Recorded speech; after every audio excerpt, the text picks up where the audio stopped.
Good morning, chat. My name is Penbu. I'm the programming, puzzle gaming, and music making VTuber on Linux, and today, for once, we are actually programming. It's been, I think it's been about half a year since the last proper programming stream. We did a work session about 3 months ago, but that hardly counts, I think. Um, anyway, today we're learning Pascal, to make a very bad pun. Pascal, if you're not aware, is the programming language, but is also the unit of pressure under the SI system. Both named after Blaise Pascal. And the reason, according to Wikipedia, why the programming language is named after Blaise Pascal. Blaise Pascal, by the way, is a mathematician, physicist, inventor, philosopher, and Catholic writer. Also according to Wikipedia. So the reason why the programming language was named after Pascal was because, to quote the creator of the language, actually I am neither capable of fully understanding his philosophy nor of appreciating his religious exaltations. Pascal, however, was perhaps one of the first to invent and construct a device that we now classify as a digital computer. That comes from this page here. And that digital computer is, I'm gonna move this out of the way, put this over here, the Pascaline, or the Pascal's calculator. I haven't actually looked into this too much, but it looks like it's, I was gonna say, obviously a mechanical machine. But apparently it's digital. I'll have to look into this more at some time. But anyway, that is why the language is named after Pascal. And the pun here is that we would build a pressure calculator out of Pascal. But that's going to be in part 2 of the series. So part 1 today is going through the tutorial. The Blaise Pascal tutorial. For those of you on YouTube, the link is in the description. And for those of you on Twitch, the link is pinned. Yeah, the tutorial is by Tao Yue. Actually didn't look to see how that's pronounced. But anyway, I got a ton of content to go through today. Whether or not it's going to be a short stream, I don't know. But we'll see. Here I have the Lazarus IDE. We're not actually going to use this, but this may be what we pull out for the next stream, because this has a GUI builder, which will be useful for the calculator that we'll build, because if all we do is take things from standard inputs or make a CLI, I don't think that's going to be a very long stream, so we may as well make a GUI out of it. But the reason I'm not starting out with here is because I don't know what most of these things do. So instead of trying to figure out how to do this along with learning the language, I figured may as well just do it in Vim, because I know how to use Vim, and you can set up Vim to work with Pascal, so may as well. Anyway, I hope you're all doing well. 539, welcome in. Joel, I assume, is referring to that fish, the spinning fish. Is that right? Anyway, over here we have the introduction. I'm probably going to be skipping a lot of the text. You can read that on your own time, because there's a lot of stuff in here. We're here to I hate to say it, because the text often gives you the context that you would need to fully appreciate and understand what the tutorial is showing you. But also, this is a lot of context that I probably don't need to go over on stream. So if you'd like to read it, and I encourage you to do so, you can read it on your own time. I maintain that it retains comedic value even without being rendered as an emote. I suppose it does. I'm going to add, I'm gonna hope, oh, that messed things up a lot. I'm just gonna add the NX logo here, just so that I maintain the positions of the windows. So probably should have another one here too. It's gonna mess things up again. I'm gonna have one there. Should have set this up before stream, but I didn't think of that. Alright. Just should be good in a bit. Just trying to reorganize my windows that were broken on the other screen. But what this means is that I can now move this over here because it's a little bit easier to read that way, and move that over there. Actually, maybe this is the way we should do it. Yeah, this feels more comfortable.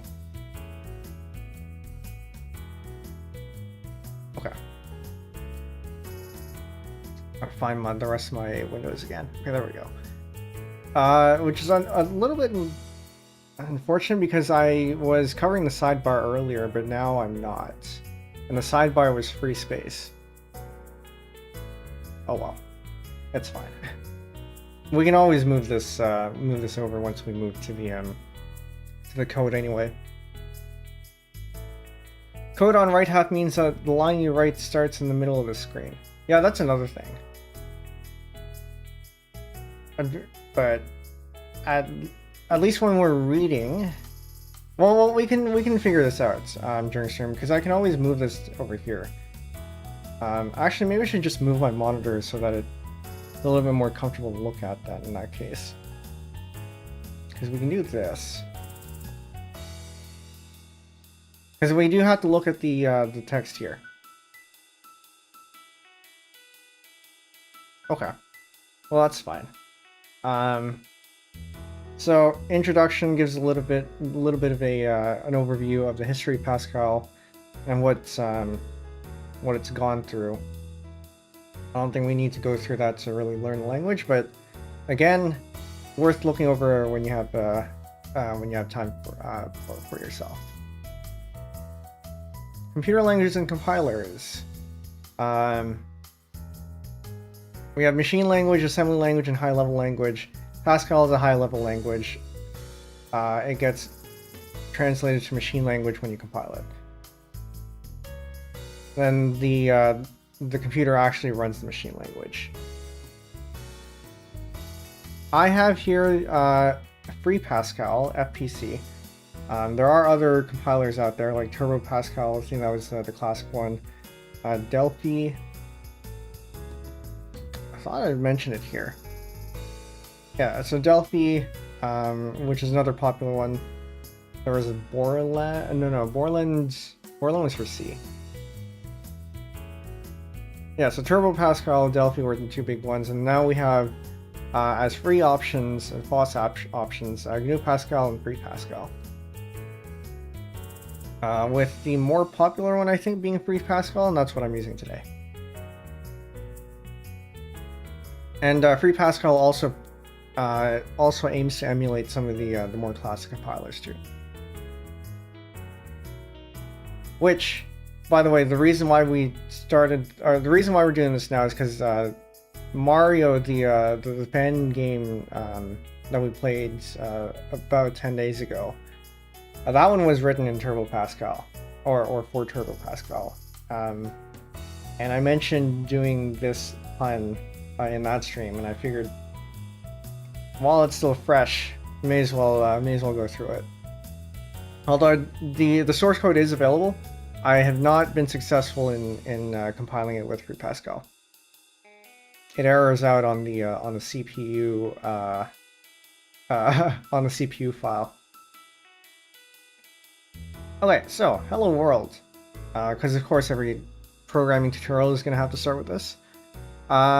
In the short history of computer programming, one enduring tradition is that the first program in a new language is a hello world to the screen. So let's do that. And for those of you on YouTube, you would have seen the thumbnail. This is more or less the program that we're looking at. I should double check though. Is this text large enough for you to read? I can make it bigger. Copy and paste the program below into your IDE or text editor, then compile it and run it. We are just going to type this out because whenever you're going through a code tutorial, it's often better to type it out so that you get used to typing out the words. So we have program hello, begin, write ln, hello world,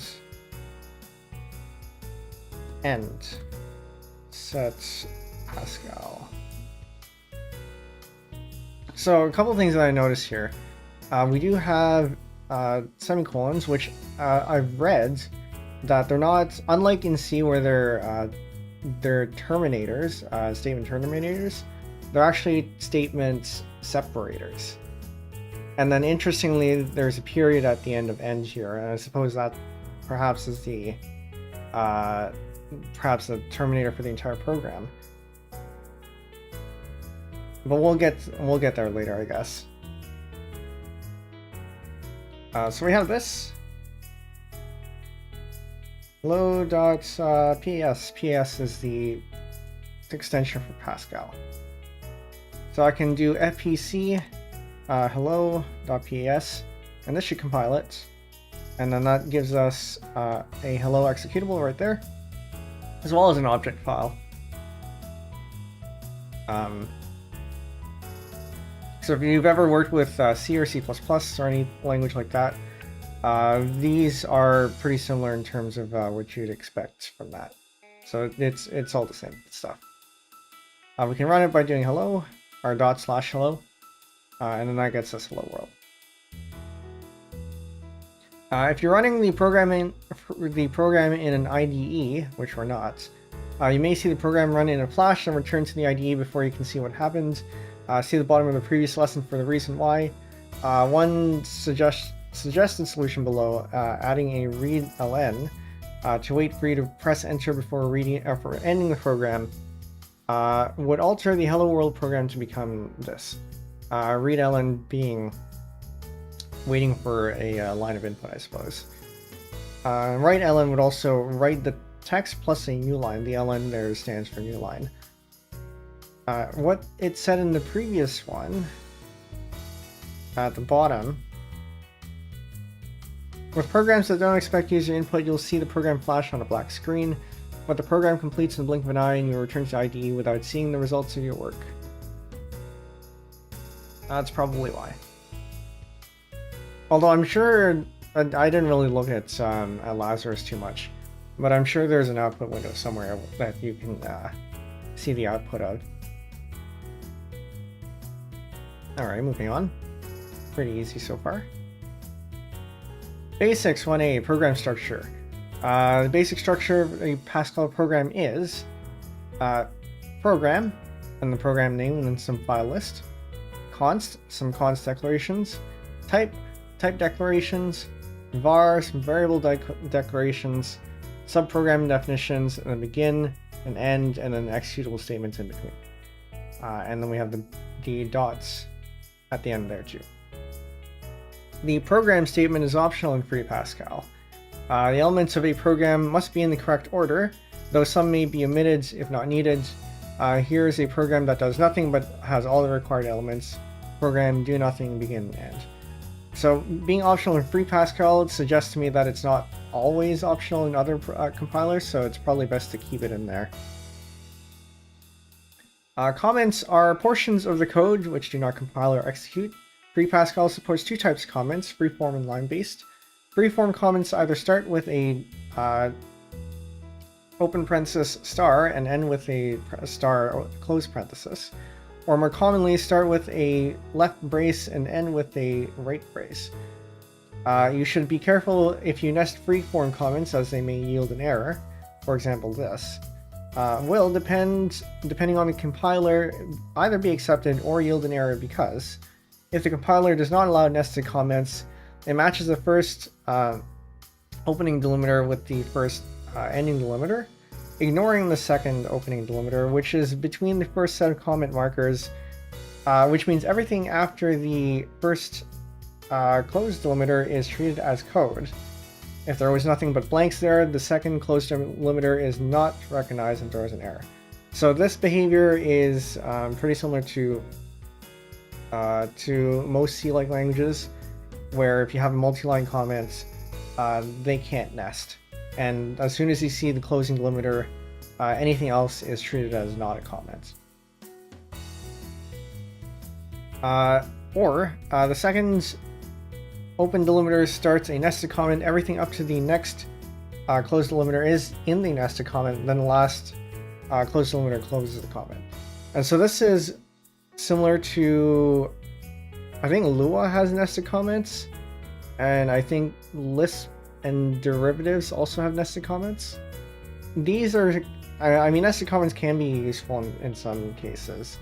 They are maybe a little bit more intuitive, but at the same time, sometimes they cause problems too. The same thing applies to brace comments. Each brace, open brace must be closed by a closed brace, and if the compiler supports nested comments, all comments must be closed with the same marker as the one that opened it.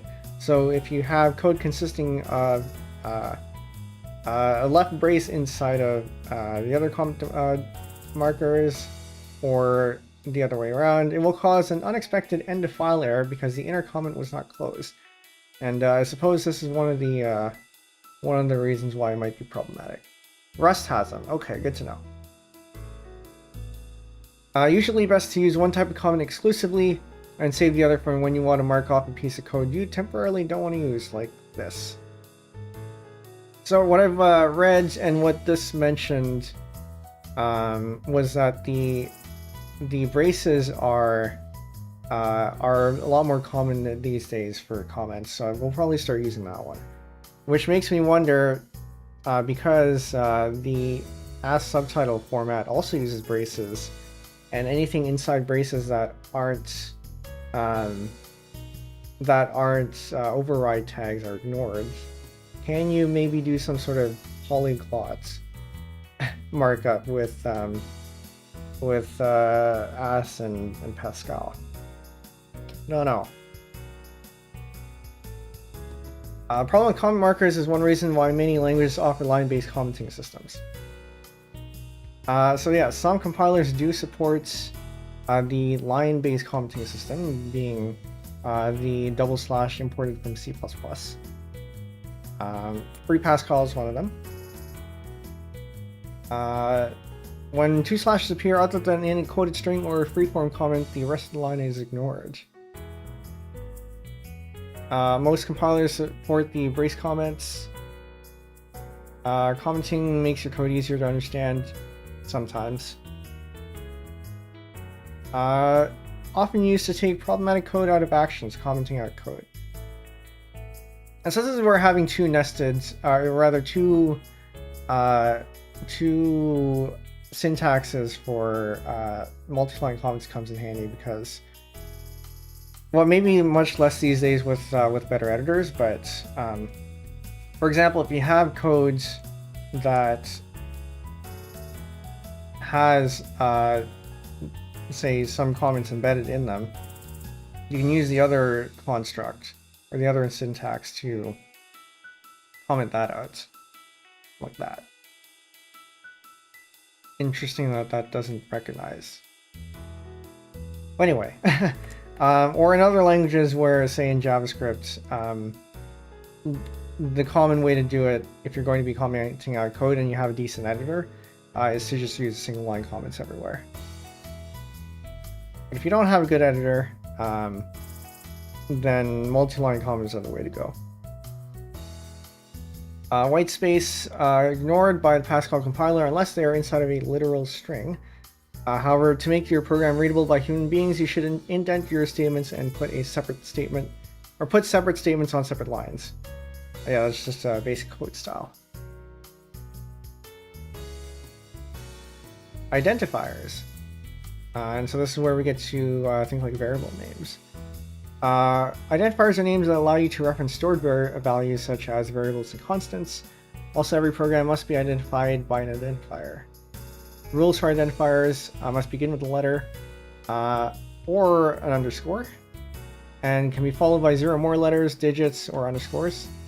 and cannot be the same as the keywords such as begin, for, case, absolute, etc. It may not contain special characters such as this. So this seems to be pretty standard. Well,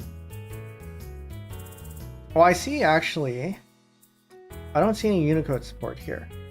So in a lot of more modern languages, you have variable names or identifier names that support Unicode. Historically, I suppose that's not the case for many languages, but as languages have evolved, they are now accepting Unicode characters.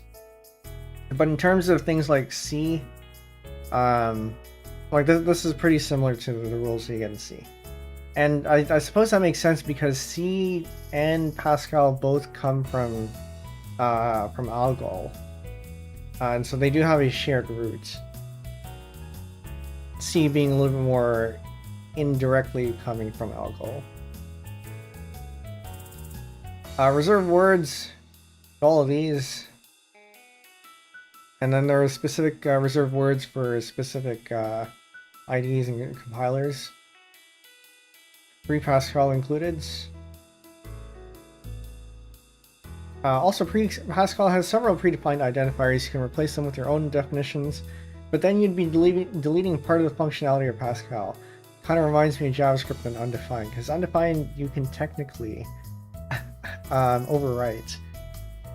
Very nice, welcome in. Coding hurts my brain. I tried to learn it in school, but they kept trying to teach a dead language called Turing. I learned Turing. I actually like Turing. I haven't used it in... Oh, how long has it been now? Has it been about 15 years? Turing and Pascal do have very similar syntaxes, so you might find some of this familiar.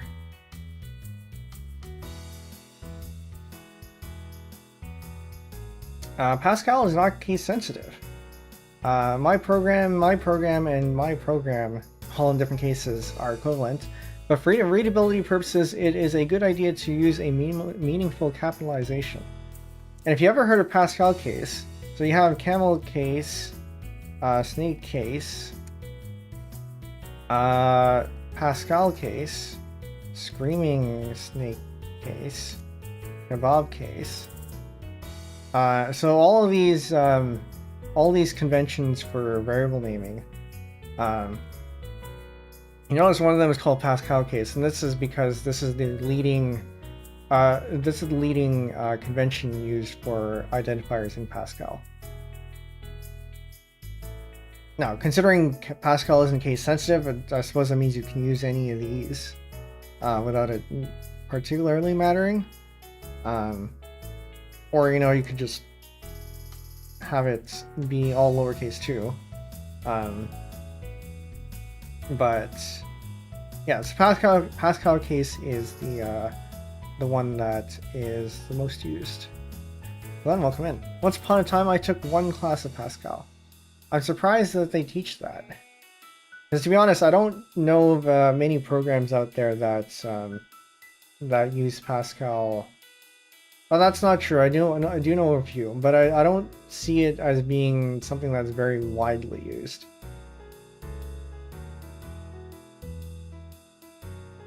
At least these days. I don't know about how it was back in the day, because I think it was probably more popular back in the day, but in more modern times, I can't say I've seen too many Pascal programs around.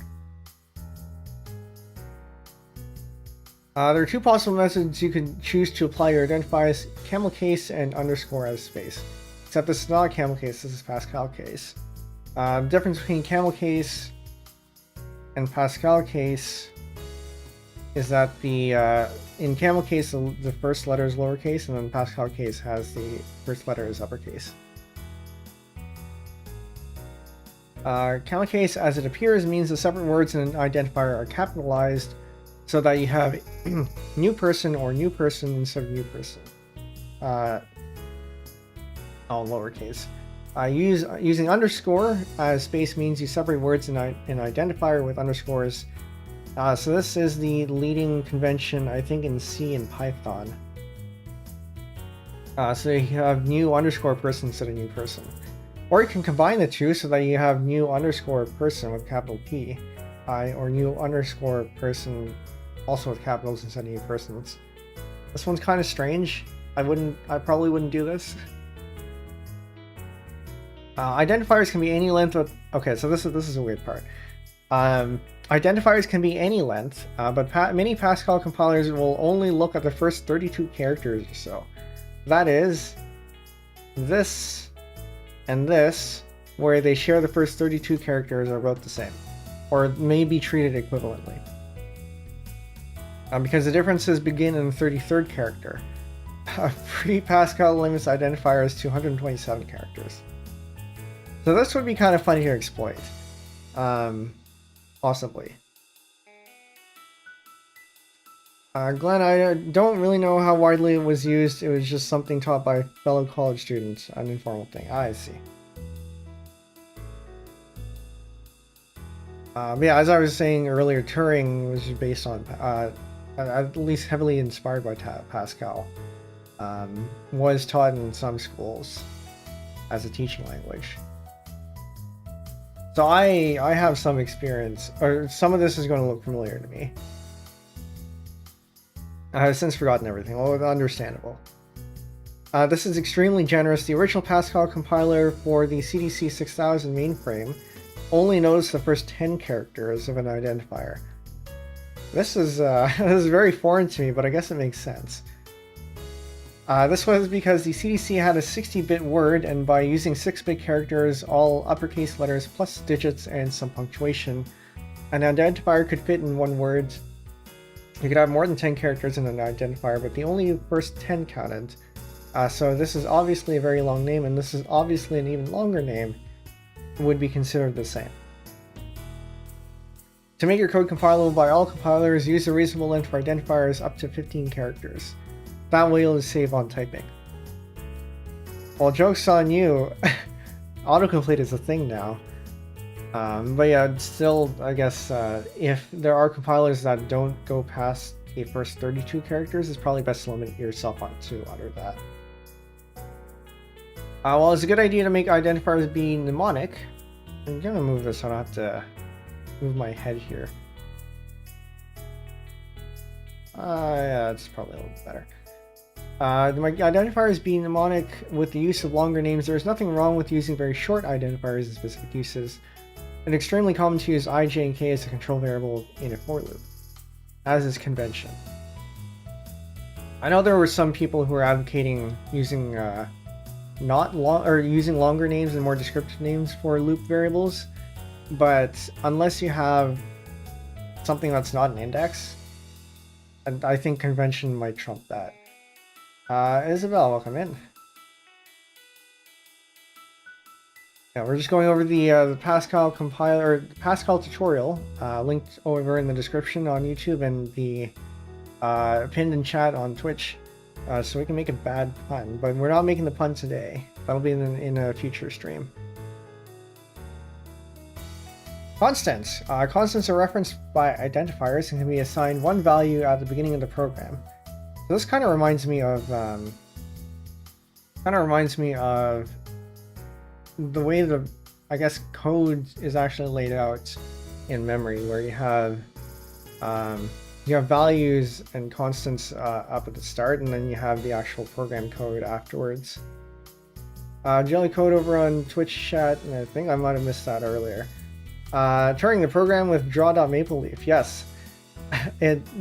So Turing has functions for drawing stuff on a canvas, and one of those objects you can draw is a maple leaf. Glenn, I heard while it is a good idea to make identifiers demonic, sure, some languages will let you do that. I don't, especially with Unicode identifiers in more modern languages, you can make things. You can probably make things pretty demonic. Which, come to think of it, hold on, I have to look this up now. JavaScript identifiers.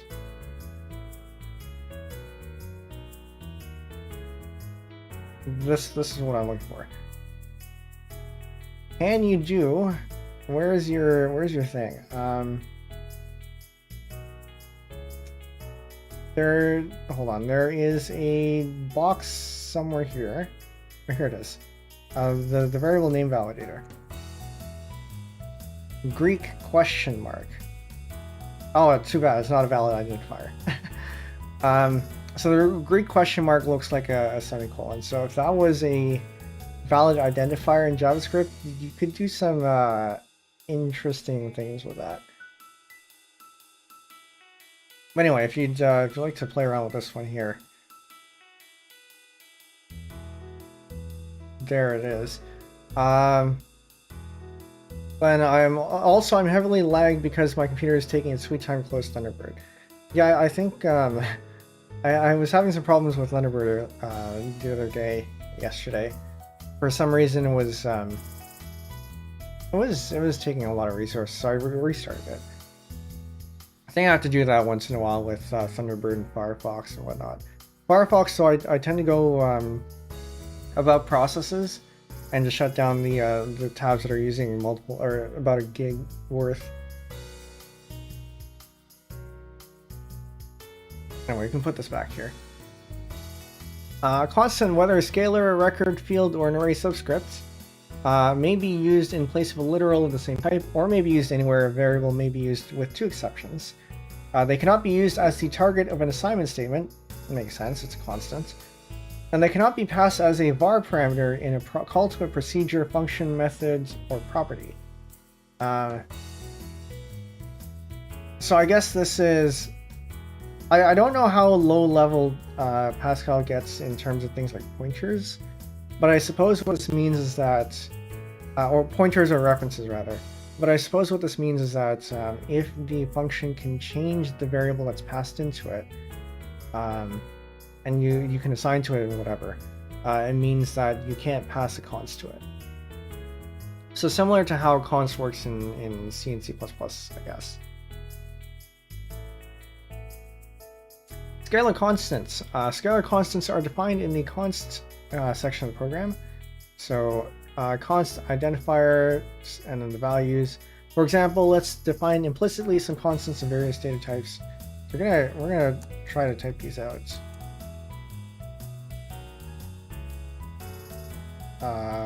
Const.pass.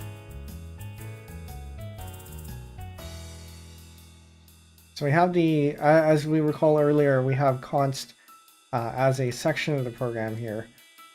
So name equals Penbu. First letter equals A.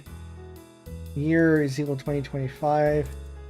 Pi is equal to 3.14159.265.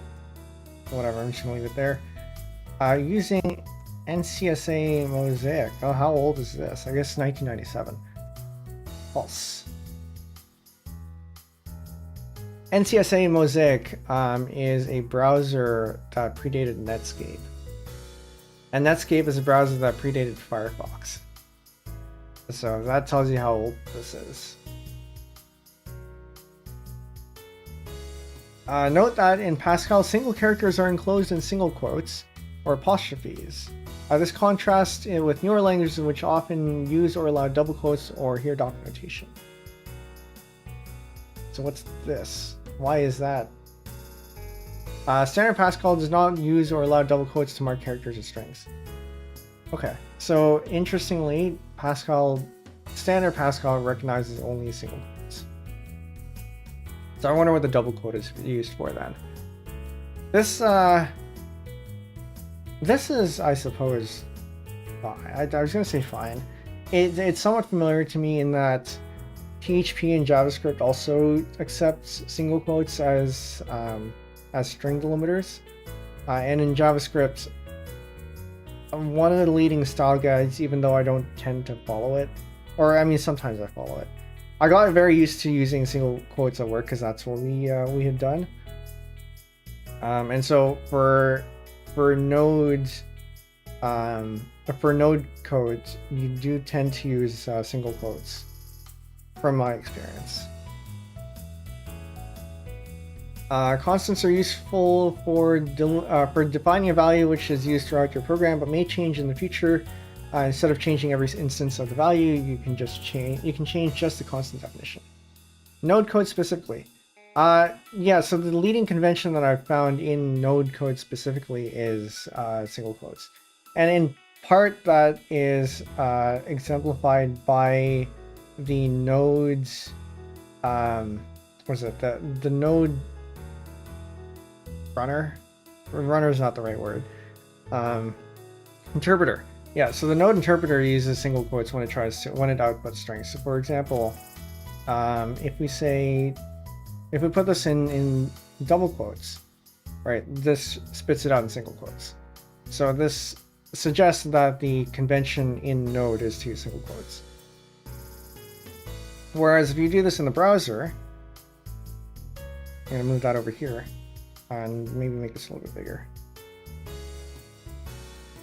If you put this in double quotes and give it a string, that prints it out in double quotes, but also if you use single quotes, it also prints it out in double quotes. So it suggests that the code in the browser, the convention is to use single quotes or double quotes there. Whether it actually use single and double quotes differently depending on whether it's browser or backend code, I probably wouldn't. But it is something, I guess, that's interesting to be aware of.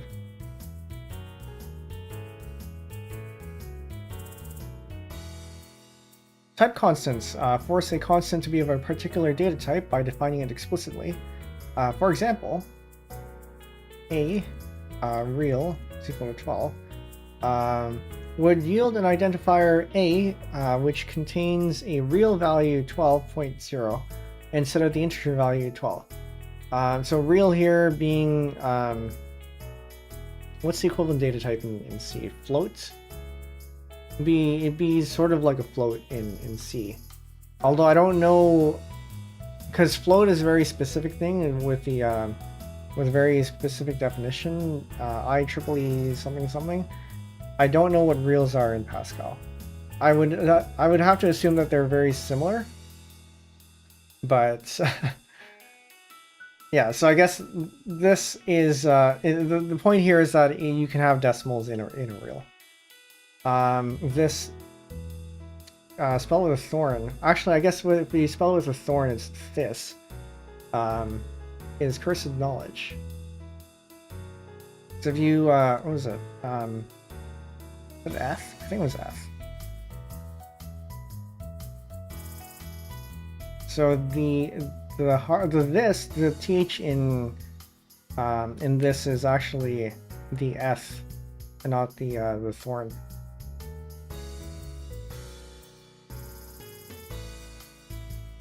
But I don't know. I don't know too much of my my Middle English orthography. Record constants. Record constants are created by creating a record type with one or more fields, then creating a constant that references that record type, filling the fields with values. Okay, so record, I guess, is kind of like an object in JavaScript, possibly. It might just be a list of key value pairs. Only you could one-up me on this. Yeah, it might actually just be a list of key value pairs in this case. So we can say record type. Actually that's not literal. Okay. Or identify. Hello, are we back? So OBS seems to have disconnected for a bit. I think we're good. Oh wait, no, you're right. I misspelled it because yeah, there's not supposed to be an H there.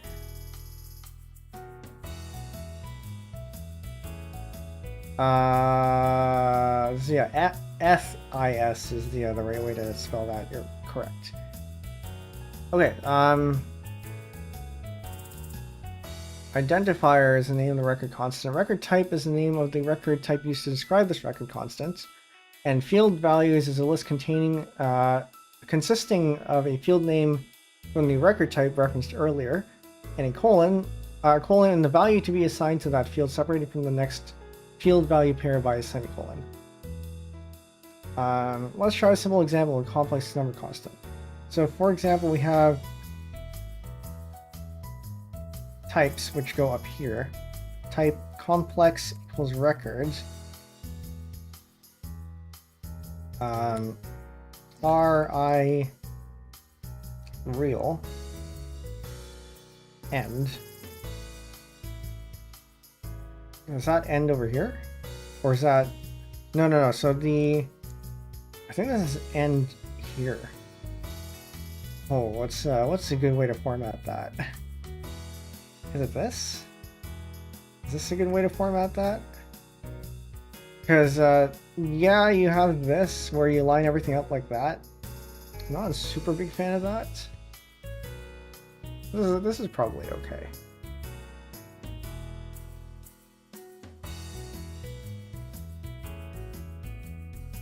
Okay, and then we have const pi equals 3.14. I guess we never actually tried to compile this, so we can try to compile this. FPC const.pass. Error, expected const but found, I can't, hold on, I gotta read this from elsewhere.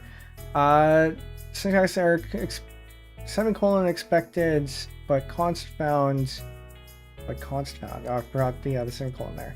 Even in Pascal we're forgetting semicolons. Local variable a is not used. Interesting. Good to know that it has that. Where even is a? Over here. And then we can run this using const. Okay, so it compiles and it runs.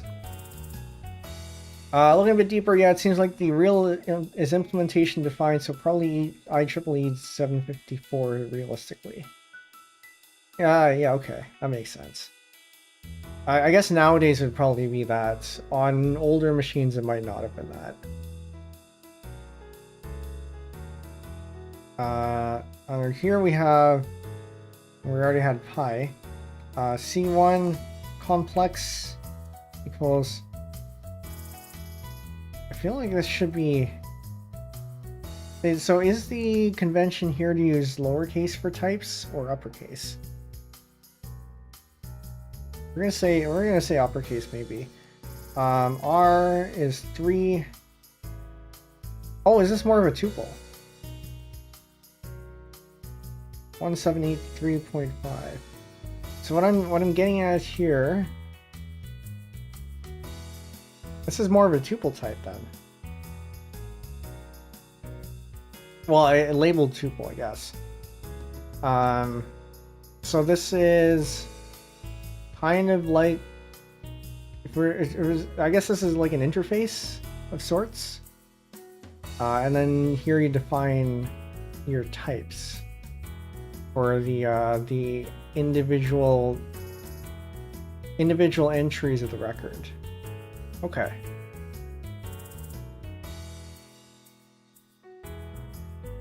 Fields, I guess is what they call it. Note that fields must be initialized in the same order that they are declared, or the compiler will flag an error. Now this speaks to some fairly low level stuff, because in C the same thing applies, where if you have a struct, the order that you define the fields in for the struct actually do matter, because that's how they're laid out in memory. And you can do some very small micro optimizations based on that. If a record value is missing, the compiler will warn of an uninitialized value. The values assigned can be literals or maybe a scalar constant. Interesting. Oh, I guess because it's under const, it had to be constant. For how to describe a constant array of records, see the section below. Array constants. Array constants work much the same as scalar constant, except multiple values can be specified. All of the values must be the same type, whether it is a number, byte, word, string, integer, real, etc., or the character-based string, ANSI string. Interesting. So what's a string versus an ANSI string? I guess string would probably be ASCII values, and an ANSI string would be ANSI values. Well, that would make sense.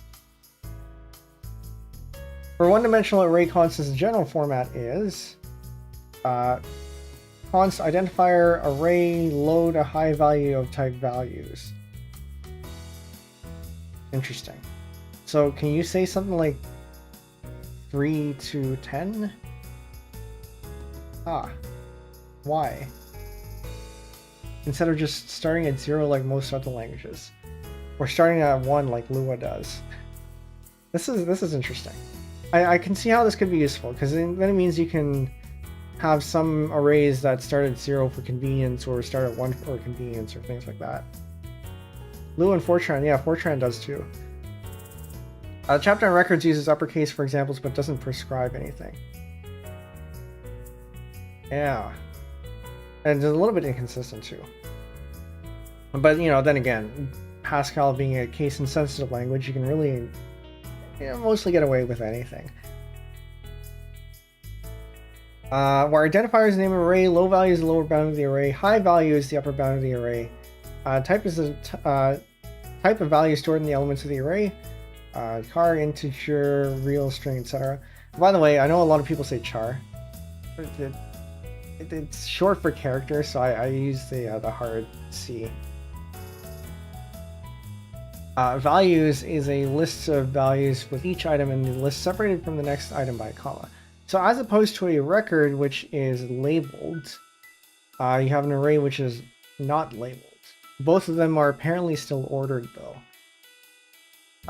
And I suppose, well, no, arrays would still have fixed lengths, because you have to specify the length here. When hold on, wait a minute, CHDR, I was gonna say that's change directory, but CHDIR is change directory. So I don't actually know what that is. Here's a simple one, the alphabet. So we have alphabet is array, where array is a, what is it, a keyword? Go back to our identifiers here. Contents of decrement register. I see. Array. Okay, it's a reserved word then.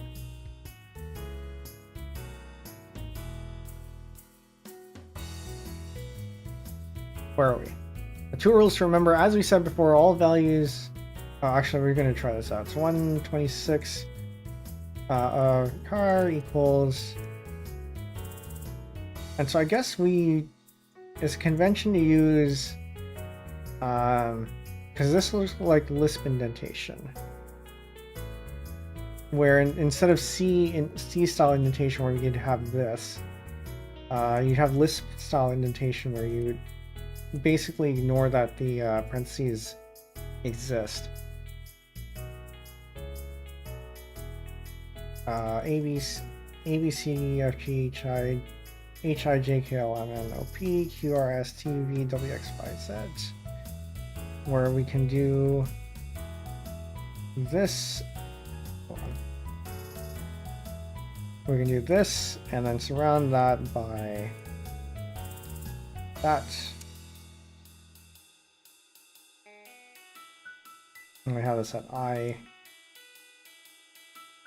We have this at S. And then do that, I guess. So we're gonna compile this and see what we get. Not used, sure. But it does still run, and it does still compile. There are 2 rules to remember, as was said before. All the values given have to be of the same type, which is, I think it's still true in a lot of languages. And you have to specify as many values as there are elements in the array. While the example given above is okay, there will be other parts of the program that reference this array, such as for loops, etc. Instead of using the literal 26 for the size of the array, let's use a scalar constant instead. We have letter count is equal to 26, and then we substitute this for letter count. So we have we can put a constant in here. I wonder if we can put a variable in here. But I guess since we're in the const section, we can't yet. Now, any place you need to reference the size of the array, you can just use letter count. So I think this is a fairly common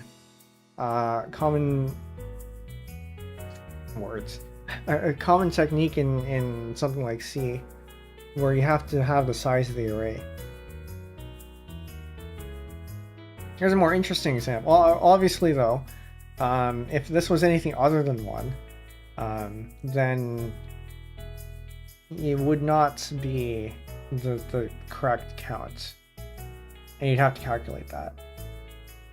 So I wonder if there's a length operator or something that gets you the length of the array. Now, any place you need to reference the size of the array, I said that already. Here's a more interesting example in which several data types are used. This example, which is probably from a calendar program, it has all sorts of types: char, string, and integer. I don't think I'm going to bother typing all this stuff out. But month start, 0 could be 1, so this is an integer. Month end is also an integer. Day start and day end, both integers. Day name, ch for character, I guess. Array day start, which is 0, and then day end is 6. Car, these. A being the choice for Saturday is a little bit weird, but I guess considering you have Sunday too. Day name short, you have these. Also being bounded by day start and end. And then you have the long days. Both of these are type strings. You have month name long, which is also a string. Now bounded by month start and end. And the month days, also bounded by start and end, signifying the days in the month. And this is an integer. Notice that for the items indicated as type string, while every value had to be a string, they were not required to all be the same size. It makes me wonder how strings are represented in Pascal. Because I know in C, they're character arrays. C++, there's an actual string type. One-dimensional array of records. An array constant may consist of records. But I suppose all of the records in the array have to be of the same type. To describe them, we use the parentheses around each record. Use the complex type defined in the section on record constants. We can create a constant array of complex records, such as, and this one we might want to type out. C, we have C low is equal to 1, C high equal to 5, and we have C2 is a complex R96 I 1.62. I think this is probably how I'm going to start formatting records. And C is an array of C low.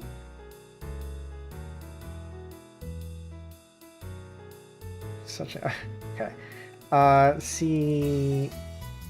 C high of complex is equal to, and now we have C style indentation here. Okay, interesting. R3 I 1783.5. It doesn't matter. Using a comma at the end there. I'm just gonna have 2 of these because we don't need to put in all of them. R96 and I is 1.62. R and I here, since I didn't mention it earlier. So I'll put another one because it shows off the use of a variable or constant. 102.1. Now, R and I being the real part and the imaginary counterpart of a complex number. As before, values need not be literals and they can be other scalar constants.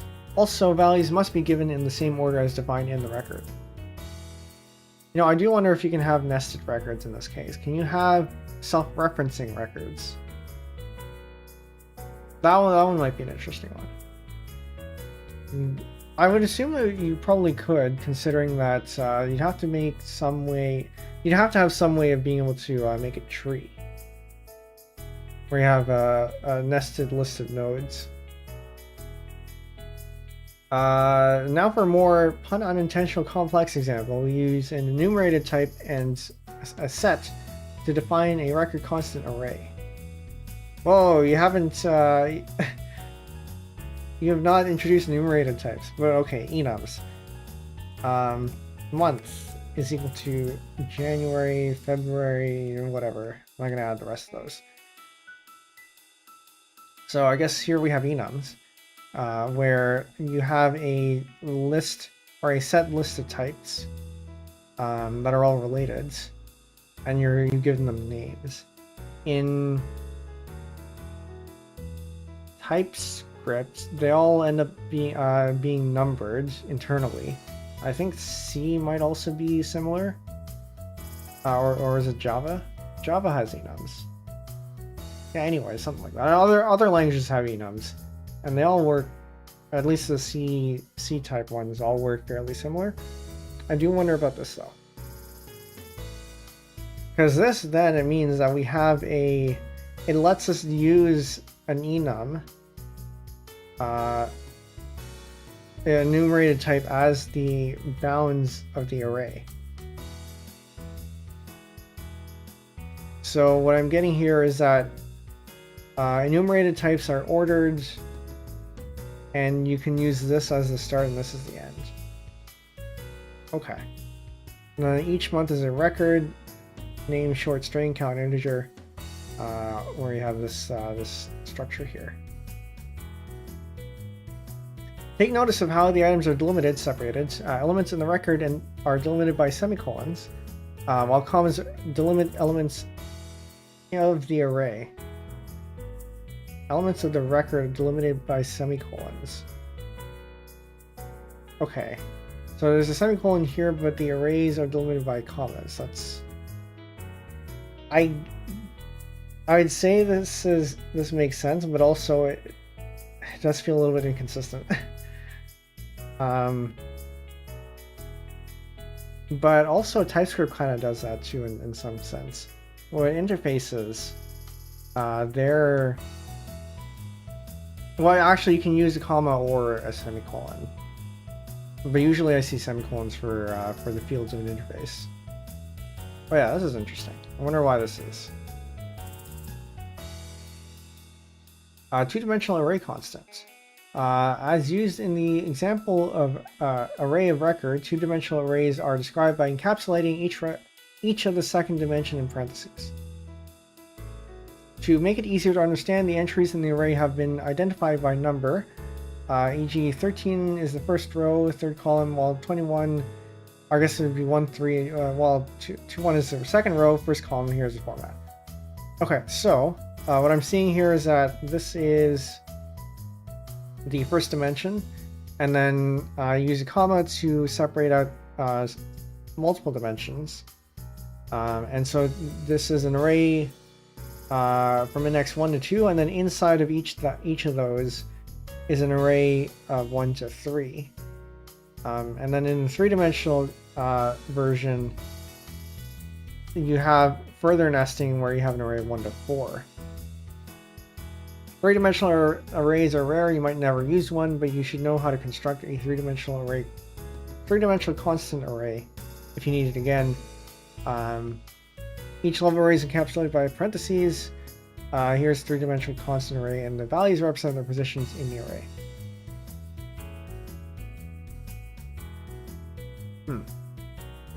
Yeah, that's fine. But I guess this means that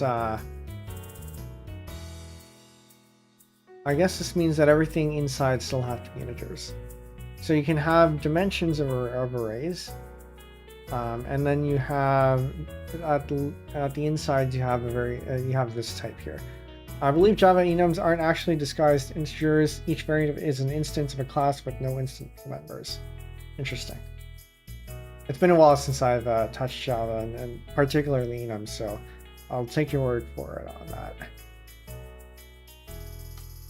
Okay, I'll be right back. I realized if I'm going to be talking this much, I should probably have some lozenges handy, so I will grab those.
And we're back. I should have learned this from before, because we had done a tutorial stream in the past, learning spelt, and that took a lot out of me, out of my voice in particular.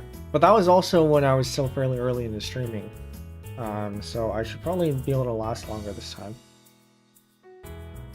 Hard 9, I know this is not the case for C#. It's just the integers. Well, that's interesting. Considering C#, at least my impression of it, and I know it's no longer really the case these days, but my impression of it was that it started off as a sort of Microsoft Java. I don't know how true that actually is, but that's what I've heard. Alright, now we get to variables. Variables are similar to constants, but their values can be changed as the program runs. Variables must first be declared in Pascal before they can be used. Now, what I find interesting here is that there's a whole section for variables. There's an entire section of variables, rather. Do I need to put an end? I don't think I need to put an end here. Nicolito, welcome in. Now we're just learning Pascal so we can make a very bad pun. If you'd like to follow along, the tutorial we're using is linked to in the description. And for those of you on Twitch, it's pinned in chat. We are at 1D. 1D, going over variables. But yeah, what I find interesting here is that variables have to be declared at the top of the program. So does that mean that all variables are global? Do you not have any local variables? Definitely did. The language itself is a lot more capable now, but there are some irreversible early design decisions that remain annoying. That certainly sounds like an old language. The older languages, they don't, assuming that they can't rewrite or deprecate parts, you do always have some cruft made by some predecessors. You're not the one who decides how the code's going to look, it's going to basically be Java. I do wonder if I ever will have an opportunity to use C#. I don't see it being the case, but you know, you never know. I never expected to learn Pascal, and yet here we are making a bad pun for next stream in the series, where we make a pressure calculator.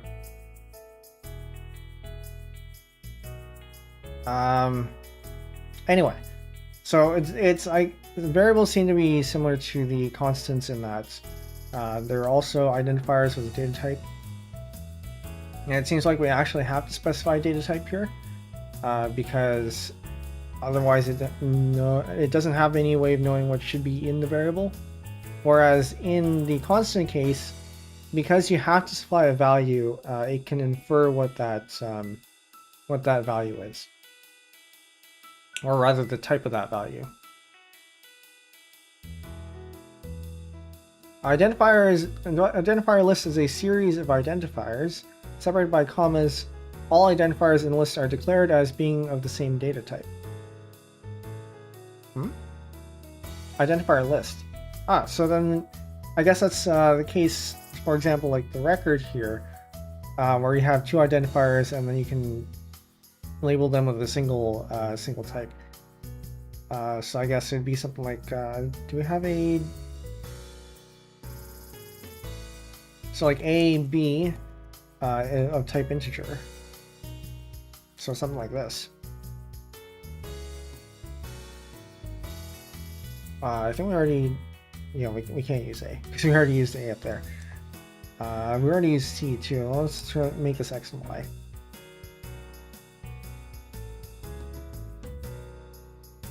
Y. Basic data field data types in Pascal include integer, word, long int, real, char, and boolean. So these are fairly, I was gonna say they're fairly standard. They at least seem to have parallels to what we have in C, and with a few of them missing. Standard Pascal does not make provision for the string data type, but most modern compilers do. This is interesting. So it seems like string was the language addition afterwards. I cannot imagine not having strings. Experienced Pascal programmers also use pointers for dynamic memory allocation. Okay, so this explains my question earlier about whether Pascal is low level enough to have things like pointers. Objects for object-oriented programming, and I think this is what the Lazarus ID plops you in, and many others, but this gets you started. More information on Pascal data types. The integer data type can contain whole numbers. On pieces before the 8386, integer meant 16-bit whole numbers in the range from this to that. This is a signed range that can be stored in 16-bit word and is the legacy of the era when 16-bit CPUs were common. For backwards compatibility purposes, a 32-bit signed integer is a long int and can hold a much greater range of values of this to that. I wonder if you can get 64-bit values now. The word data type is a 16-bit unsigned integer, which has a range of 0 to 65,535. Every programmer should know this number. The real data type has a range from 3.4 times 10 to the minus 38 to 3.4 times 10 to the positive 38, in addition to the same range on the negative side. Real values are stored inside the computer similarly to scientific notation, with a mantissa and exponent, with some complications. In Pascal, you can express real values in your code in either fixed point notation or in scientific notation, with the character e separating the mantissa from the exponent. Thus, 452.13 or 0.13 is the same as 4.5213E2. So this is when we get in other languages too. Char data type holds characters. Be sure to enclose them in single quotes, like so. As we learned, double quotes aren't used in Pascal, at least for strings. Standard Pascal uses 8-bit characters, not 16 bits, so Unicode, which is used to represent all the world's language sets in one unified code system, is not supported. And this is where we hit a limitation. Not that we'll be needing this for a pressure calculator, maybe. Probably. The Y-char is a 2-byte character, an element of a DBCS, double byte character set, that can hold a Unicode character. Note some Unicode characters require 2 Y-chars, so you have 16. And I guess this is where we can use the Unicode. This is not entirely foreign, because I think C has a similar restriction, where the char data type is much simpler, and then you have to use a W char. for things like Unicode. Freepascal supports the Delphi implementation of the pchar data type. Pchar is defined as a pointer to a char type, but allows additional operators. Interesting. The pchar type can be understood best as the Pascal equivalent of a C-style null-terminating string. A variable with type pchar is a pointer that points to an array of type char, which is ended by a null character. Freepascal supports initializing a pchar type constants, or a direct assignment. For example, the following pieces of code are equivalent.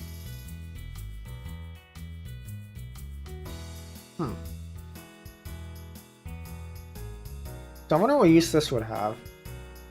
I guess if you have to loop through the string or something. But then I would think, oh, actually no. Considering strings were a later addition, I guess this makes sense. So this might have been one implementation, and then the normal string implementation we see is another one. This is where UTF-8 being a superset of ASCII comes in handy. Lots of code was only designed for ASCII. You can get away with just treating the greater than 7F values as is. Or, I think you mean less than 7F. Or possibly greater. Yeah, I don't know. But yeah, being a superset of ASCII is very, very handy. Whereas UTF-16 is the same, I think the same for every character unless they're multi-byte characters. They're all the same width.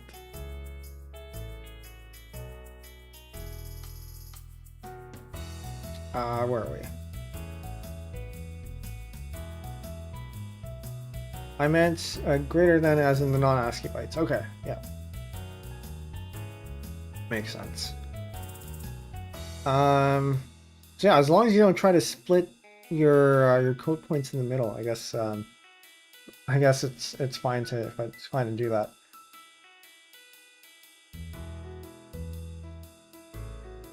Where are we?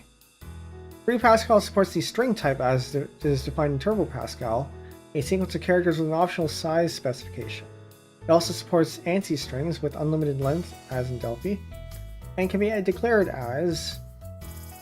So this is the string type that we saw earlier. It seems like it was defined in TurboPascal, which is one of the compilers. There's a sequence of characters optional size specification. And then we have ANSI strings with unlimited length. Okay, so the reason why we have multiple types is because we had different compilers with multiple extensions, is what I'm getting at here. If no length is given, it defaults to 255. So the string type has a length or a specific size, or you can give it, so it's either implied or you can give it one, and then ANSI string is an unlimited length. Predefined short string is a string defined as a string of size 255. ANSI strings are strings that have no length limit. They are reference counted and are guaranteed to be null terminated.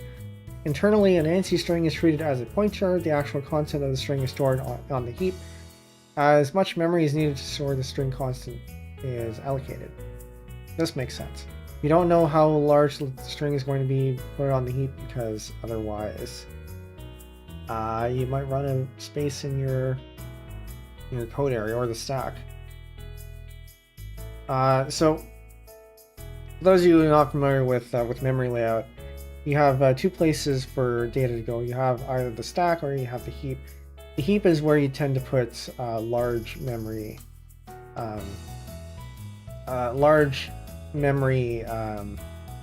data words. Whereas the stack is where your things like variables for within function calls, for example, go, and you want to keep that fairly small because you do have limited stack space.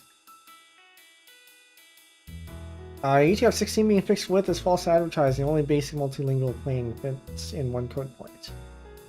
That's what I meant. That's what I meant. So the basic multilingual plane. So I just explained it. But yeah, everything in the BMP is fixed width. So unlike in UTF-8, where if I'm not mistaken, things even within the BMP can take multiple bytes. Whereas in UTF-16, as long as you're within the BMP, it's just a single fixed width. Maybe I'm actually wrong about this. It's been a while since I looked it up. Example of declaring. Oh wait, where are we? Wide strings used to represent Unicode character strings are implemented in much the same way as ANSI strings. Reference counted null terminated arrays. Only they are implemented as arrays of wide characters instead of regular characters. And a Boolean data type can only have two values, true and false. And then, there might be a secret third option, but... What was, the daily WTF Boolean file not found? Was it this one? Was it this one? No, that's the extension. Well, anyway, one of these, file not found? But anyway, the classic one is you have an enum Boolean that's true, false, and file not found. Which actually in I was gonna say Java, but I don't think that's actually the case. Where you can have a null for some things. Actually, maybe it is Java. If you have the Boolean, the box type of the Boolean, because then it's an object. Then you have true and false, and then null. Example of declaring separate variables. UTF-8 bits up to 07FF in less than or equal to 2 bytes, which covers most of the BMP except for CJK. Okay. I should probably stop talking about Unicode because I need to read up on that. So if our age, year, grade, integer, so as we saw earlier, we can have multiple identifiers separated by commas, and they'll all be this type. And so I guess this, I don't know what the convention is for declaring multiple identifiers on the same line. I guess it makes sense if they're all related, but also I guess there's nothing stopping you from breaking these up into three separate statements or declarations. From the freepascal manual, you have all this stuff. I don't think we need to worry about that too much. Although it is interesting that we have cardinal. I don't think I've ever seen that as a data type before. int64 is where we have our 64-bit integer. Very good. And they have the Q word, which is 4 words, I think.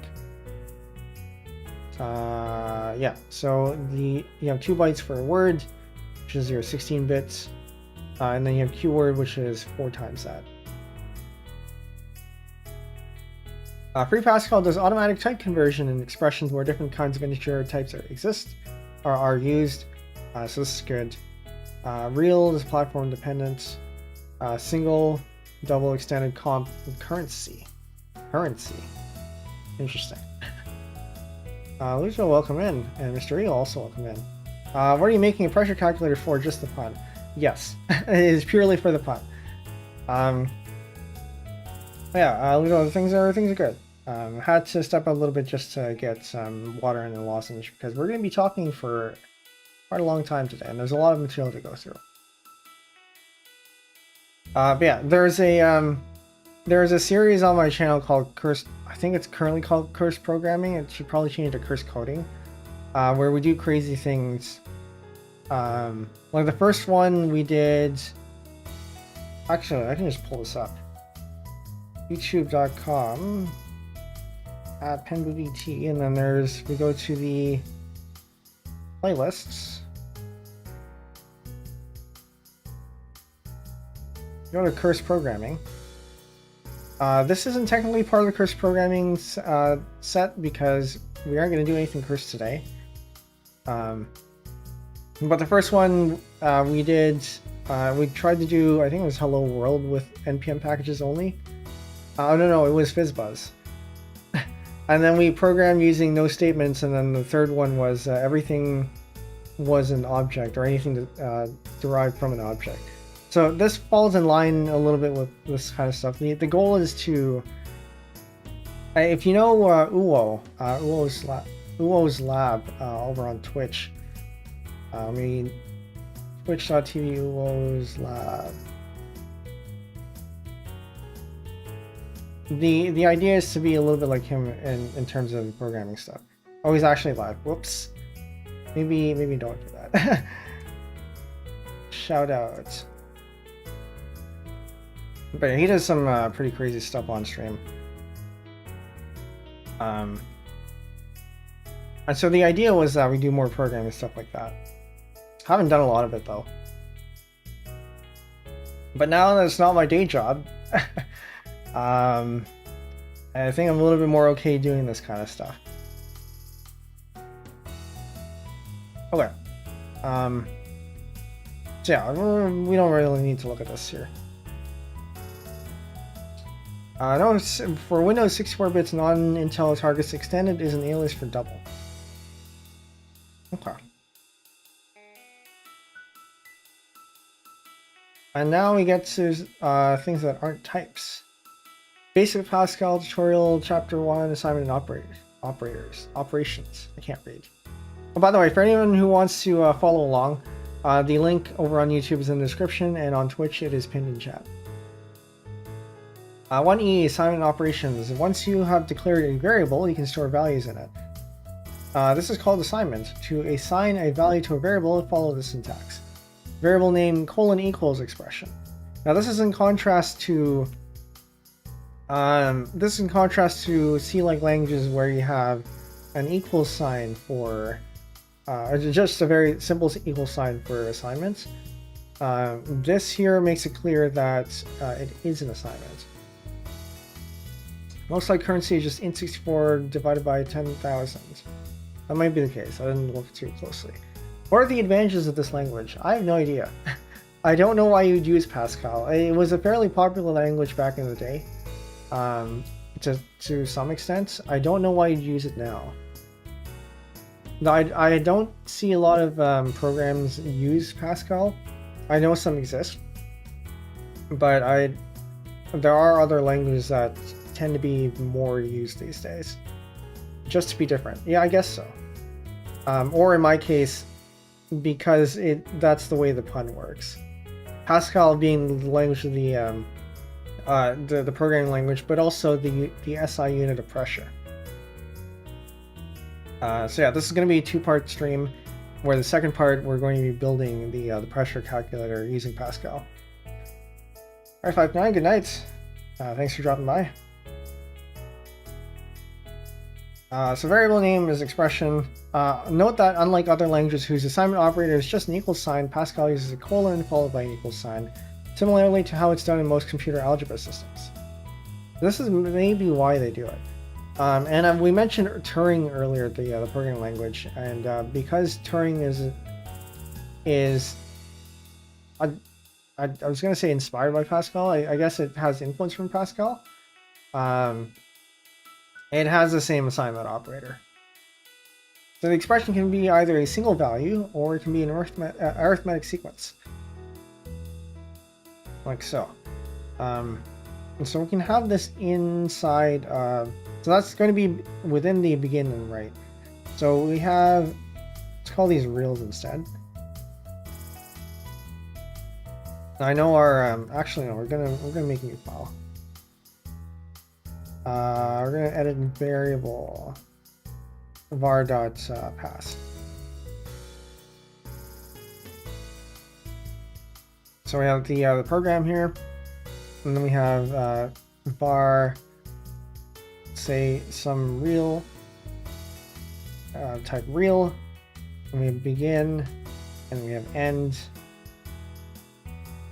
and here we have some real assigned to 3.385 point whatever, it doesn't really matter, and we can write ln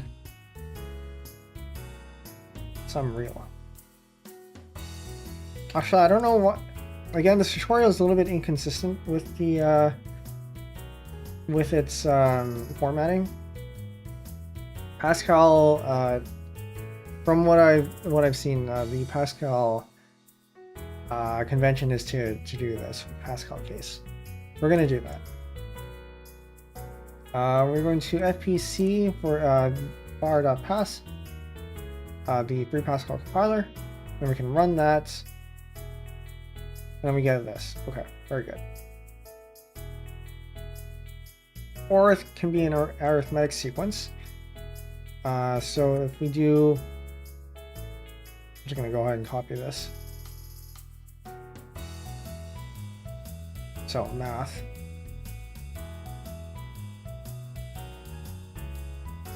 Very good.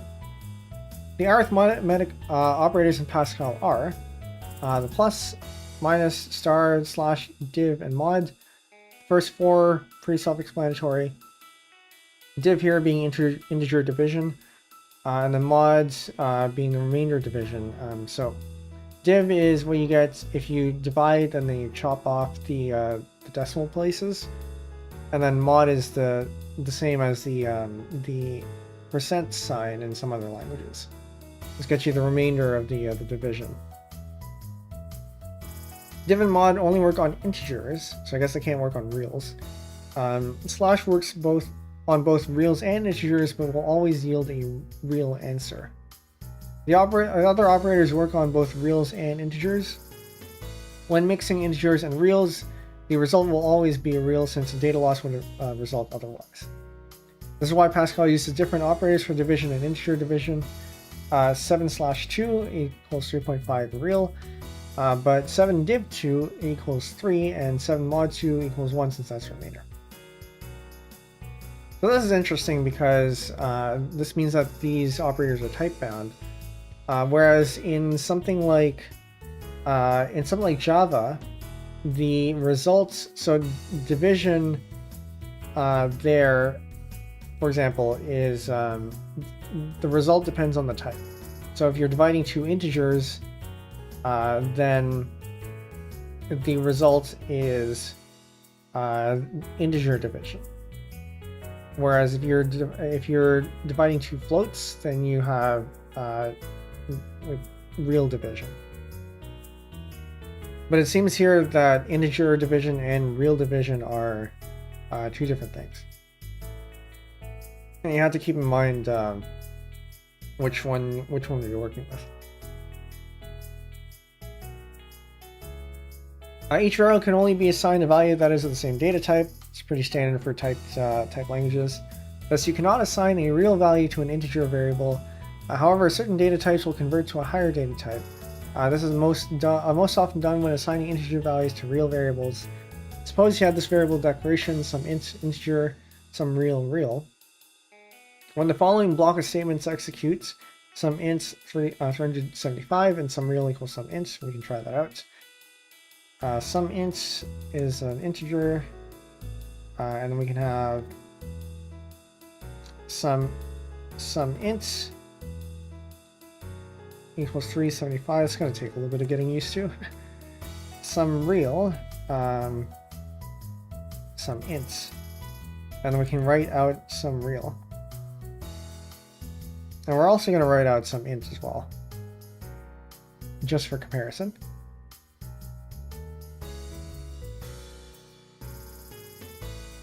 Syntax error. I'm missing a semicolon. So we see here that we have an integer printed out for the first one because it's an integer variable. And then we have a real from the real variable, despite us assigning an integer to it.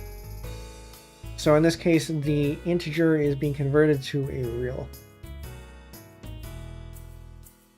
Changing one data type to another is referred to as typecasting. That does seem to be the same term used in other languages as well. Modern Pascal compilers support explicit typecasting in the manner of C, with a slightly different syntax. However, typecasting is usually used in low-level situations and in connection with object-oriented programming, and a beginning programming student will not need to use it. Here is information on typecasting from the GNU Pascal manual. may as well look at that because I'm a little bit interested. So typecast here.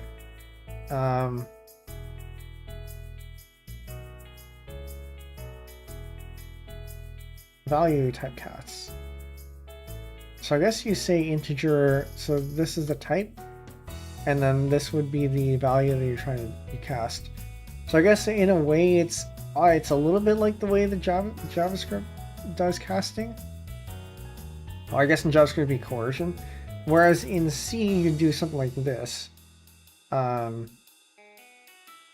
In Pascal it seems like you do something like integer, like that. Although I guess the convention is to use spaces. Okay.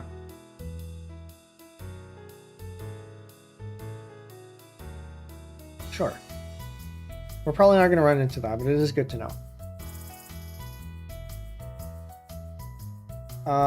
In Pascal, the minus sign can be used to make a value negative. The plus sign can also be used to make a value positive, but is typically left out since values default to positive. Do not attempt to use two operators side by side like in here. This may make perfect sense to you, but since you're trying to multiply by -2. However, Pascal will be confused. I don't know whether to multiply or subtract. This is interesting because most modern languages have precedence rules to say that a unary negative has precedence over multiplication. But it seems like that's not the case in Pascal. Okay, so let's give that a shot. 7.5 times -2. So if this is true, then I expect this to not compile. Except it did. Does this seem like the correct answer? You get... Yeah, this looks like the correct answer. I don't know what this is saying. So maybe it's a compiler specific problem then. You can avoid this by using parentheses to clarify, sure. But works in freepascal. The computer follows an order of operations similar to the one that you follow when you do arithmetic. Multiplication and division come before addition and subtraction, and parentheses always take precedence. So for example, the value 3.5 times 2 plus 3 will be 17.5. So let's give that a shot. We have times 2 plus 3. So we should expect 17.5. And we do. Or, yeah, that is 17.5. Alternatively, if we do this, we should expect, we should expect 7 plus 3, which is 10. Did I do this wrong? Did I say? I didn't say it.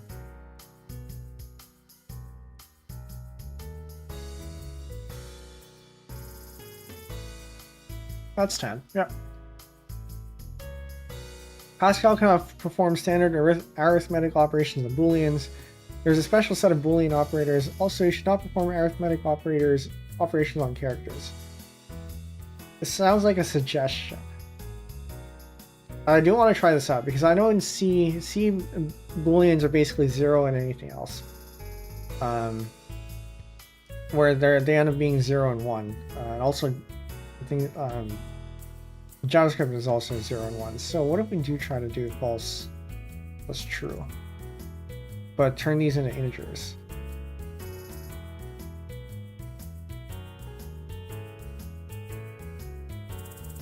Does this work? It compiles. And we get 1. So I think this actually does work. So you can typecast booleans to integers. Apparently. This probably won't work though.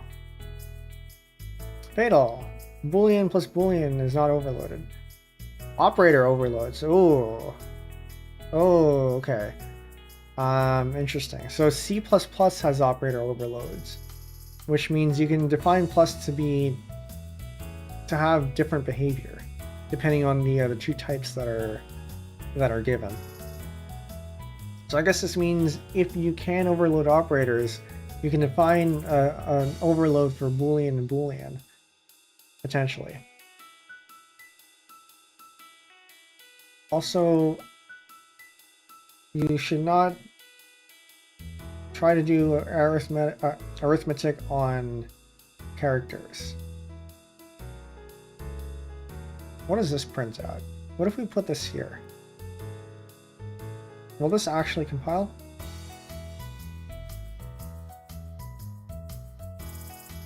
It compiled. Okay.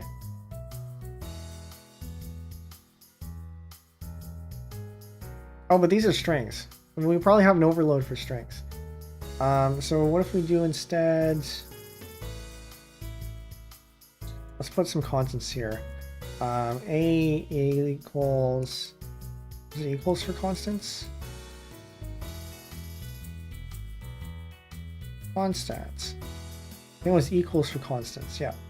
So this is where it gets a little bit confusing, because you have equals for constants, but you have colon equals for assignments. I guess equals is declarations, initialization, and colon equals for assignments. And this is a type car, B is type car, and then you have C. I don't think is actually a thing, but worth a shot. We declared these two as characters. Does this do anything? It compiles. Okay. C is equal to A plus B. Then we write out C. Incompatible types got short string expected character. Okay, that makes sense. So I guess what this means is that the overloads for the operator that takes in 2 characters outputs a short string. Understandable.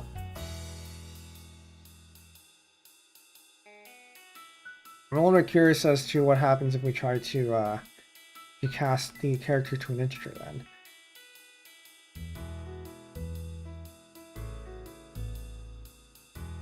So it compiles, which is good. And then if you cast the character to an integer, as you might expect from other languages, you get the code point. So 997, I think, is the ASCII code point for A. Possibly. I'm not about to double check that, but I think that might be true. 1F standard functions. Pascal has several standard mathematical functions you can utilize. For example, to find the value of sine of pi radians, you can do this. Note the sine function operates on angular measure stated in radians, as do all trigonometric functions. I don't think we're really going to go through this, but this seems pretty standard for math libraries, math standard libraries. For ordinal data types, integer or char, where allowable values have a distinct predecessor and successor, can use these functions. CHR, the value with given ASCII value, so this takes an integer and turns it into a character. An ordinal value, I don't know what this means. What makes ord different from just the integer? Okay, we can test that out. We give ord of A.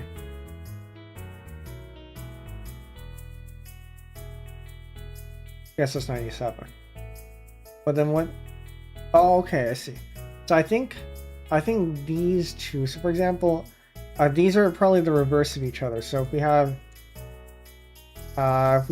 ord of A, which turns A into a number or an integer, and then we have CHR, which turns a number or the integer into a character. We should get A back.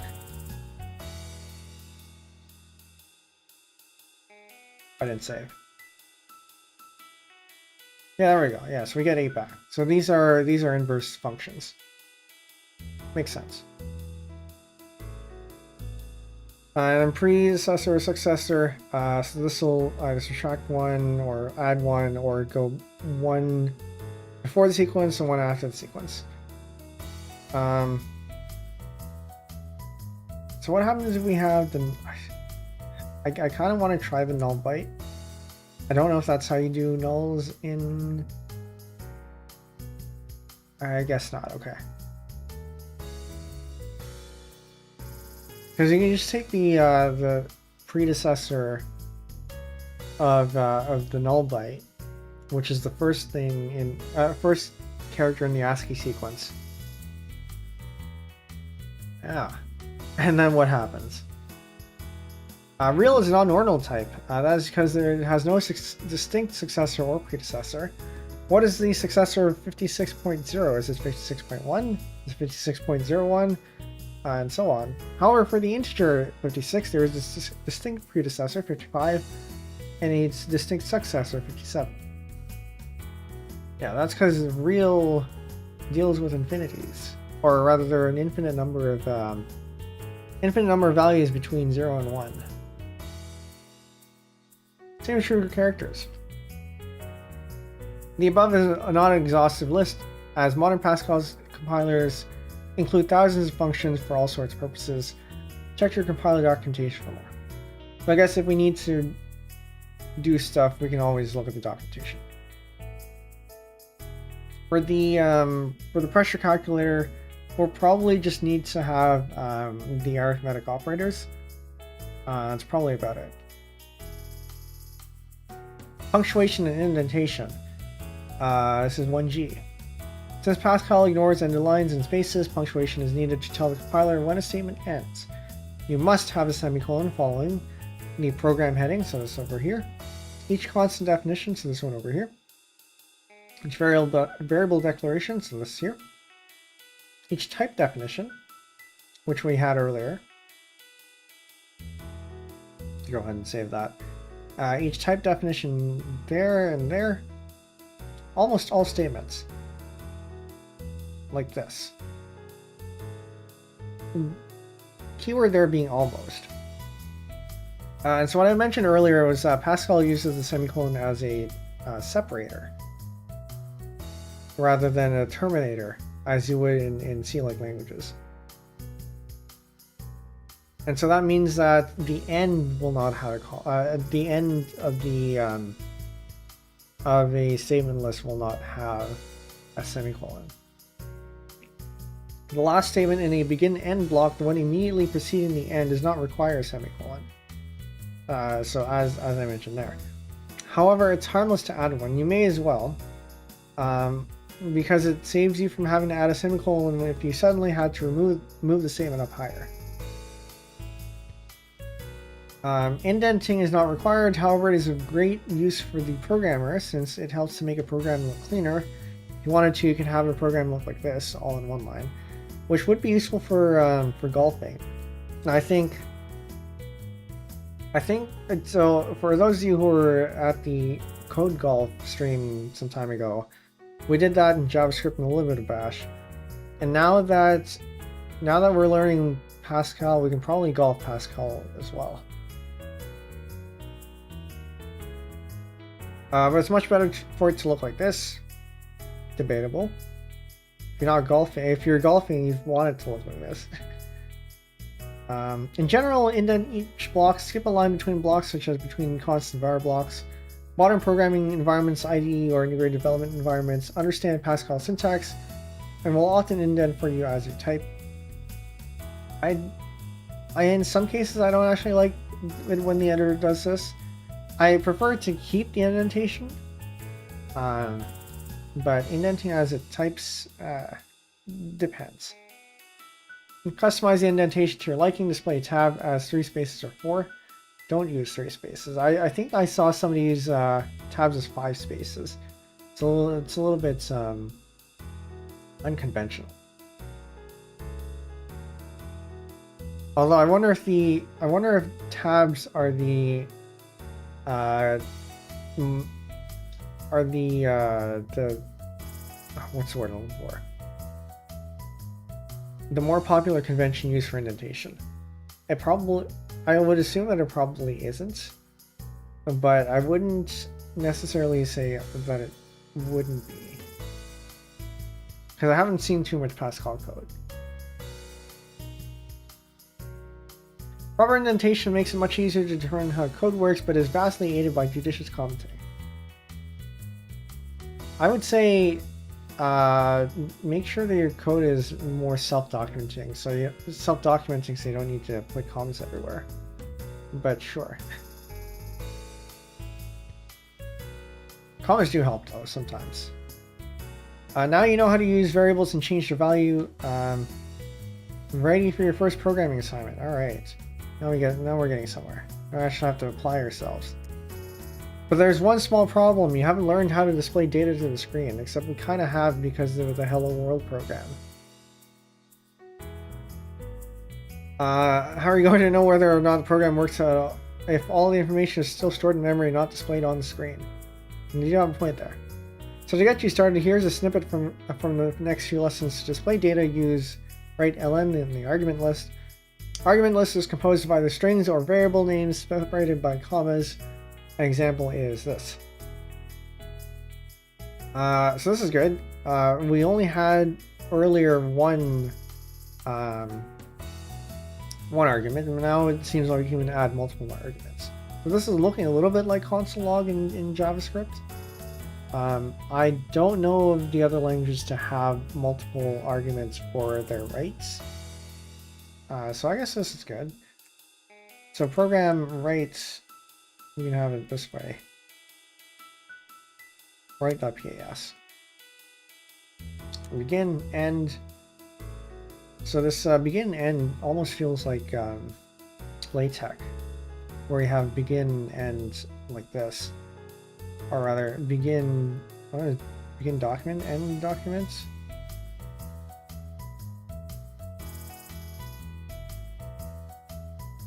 So write_ln sum is equal to sum, where we have a variable called sum. I guess this is an integer. We'll call that an integer. Now we have sum is equal to, I don't know, 3 plus 4.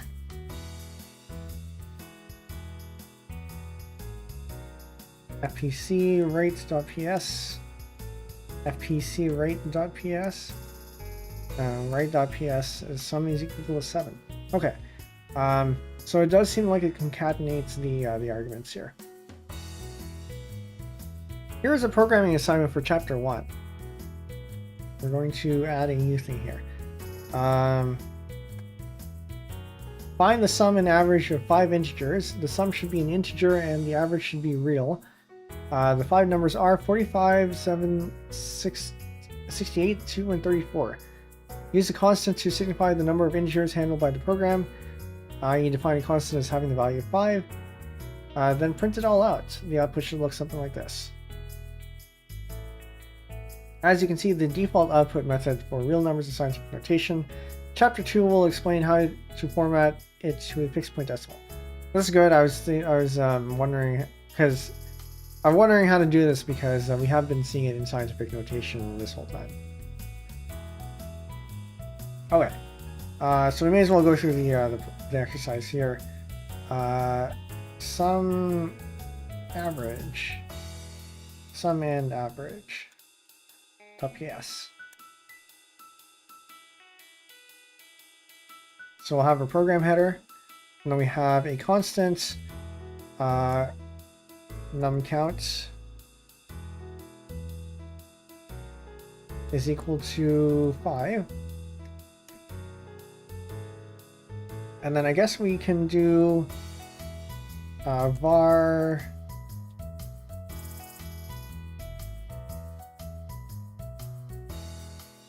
no, we can have it all under, so we can have numbers as an array.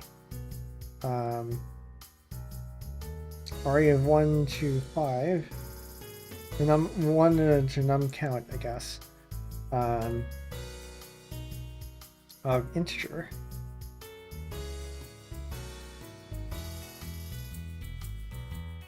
And this will be 45, 7, 68, 2, and 34. Format is better. Like so.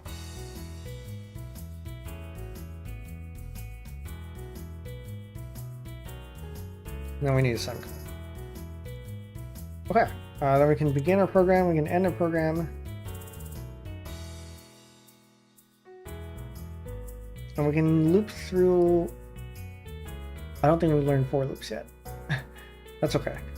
Write ln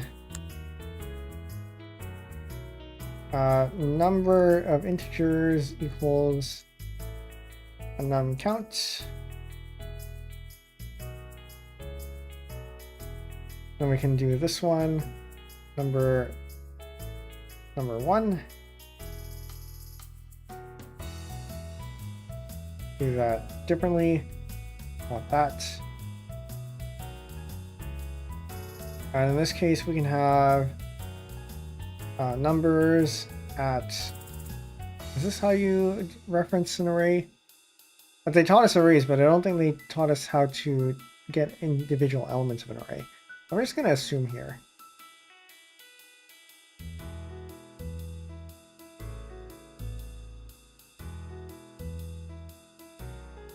This is not num count, this is numbers.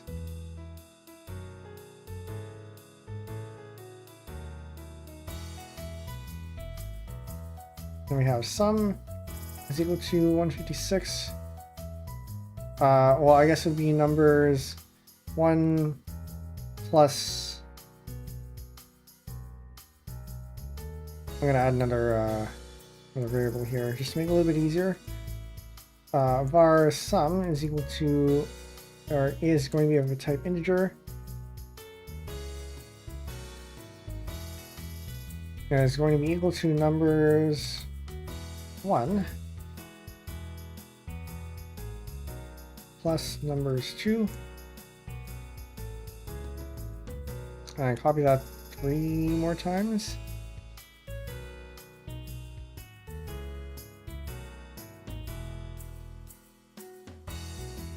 And I'm also going to have another one called average.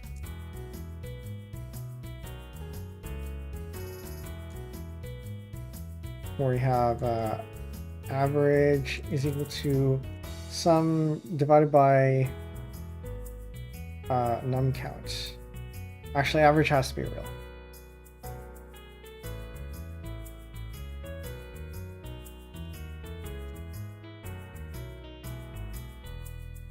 So sum divided by num count, because the average or the division operator here spits out a real, so we have to do that. Right, ln format this a little bit better.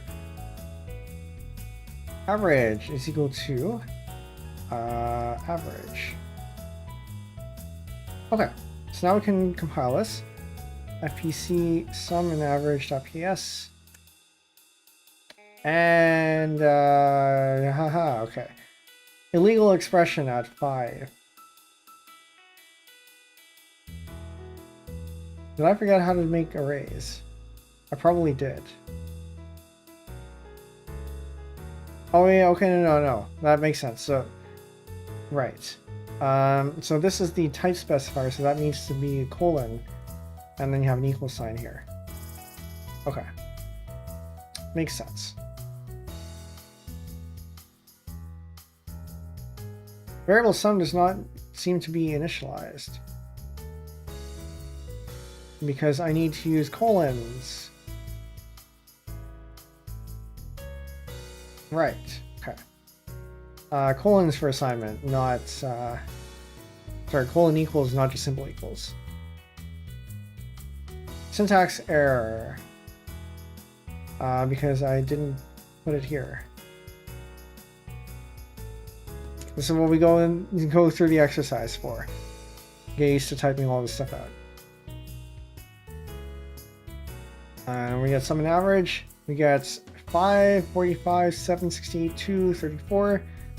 Sum is 156, and we get this, which is pretty close to this answer here. Differences in implementation, I suppose. Hold on, I do want to see if we did actually learn how to access arrays. Because if we did, then it would be good to know if we can do a loop. Oh no, hold on. So yeah, looping is not something we've covered yet, so I think I'm okay there. So this is good.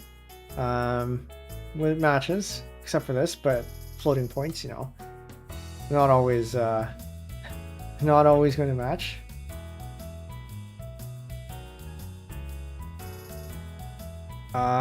So we have this, that's comment, program sum average, number of integers 5, that's what we got for ours. And then we have, did this mention anything about putting it in variables? Find the sum of average of 5 integers, the sum should be an integer and the average should be real. And then 5 numbers are this, use constant to signify the number of integers. Okay, yeah, so it didn't say anything about using variables for that, but that's fine. So A, B, C, D, E, integer, sum, average, real.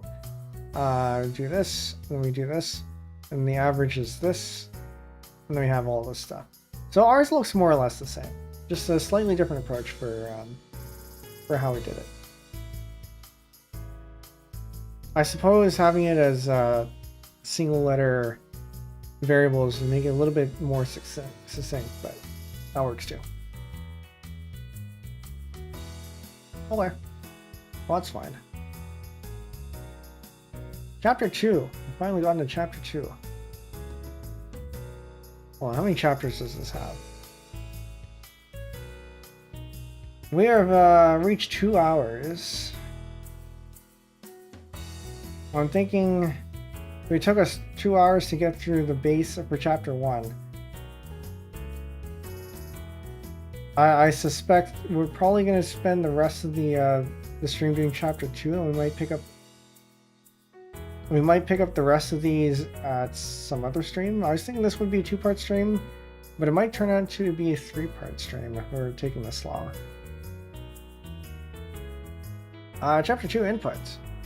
But also, I don't know if my throat can handle all this talking. Oh, okay. Hold on, I'm just gonna see how long this is gonna be.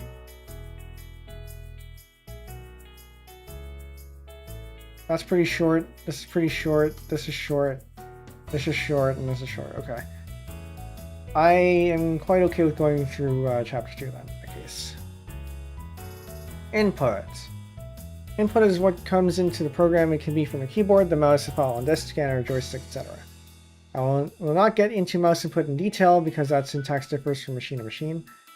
It's interesting they can even... well, I guess it doesn't... I guess it's not too weird that you can get that. In addition, today's event-driven windowing operating systems usually handle mouse input for you. Yeah, I guess... so considering that we had a DOS... we had a DOS game for that Mario stream, and with DOS you have to be a little bit more low level and handle a lot of things yourself. But things are a lot easier these days. The basic format for reading in data is read and variable list. Variable list is a series of variable identifiers separated by commas. Read treats input as a stream of characters with lines separated by a special end of line character. Read ln, on the other hand, will skip to the next line after reading a value by automatically moving past the next end of line character. That doesn't really mean much to me right now, but I guess we'll see it in action. So suppose you had this input from the user and A, B, C, and D were all integers. Here are some example read and read-ln statements. So we're going to try this out. Read.ps. Program reads ints. We need a semicolon there. Begin. No, we need actual variables. So So we need var a, b, c, d as integers. And we can end.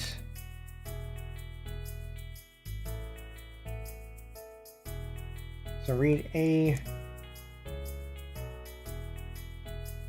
read B, and we can write ln A, B, C, D.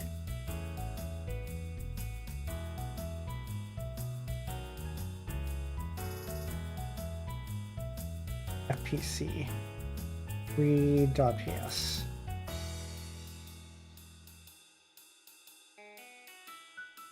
So we have 45, 64, 97.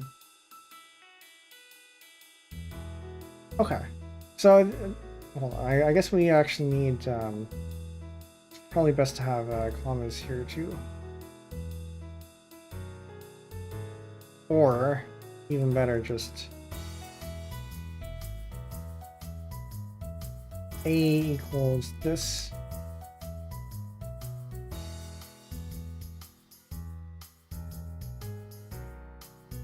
B, C, C, D, B, C, D.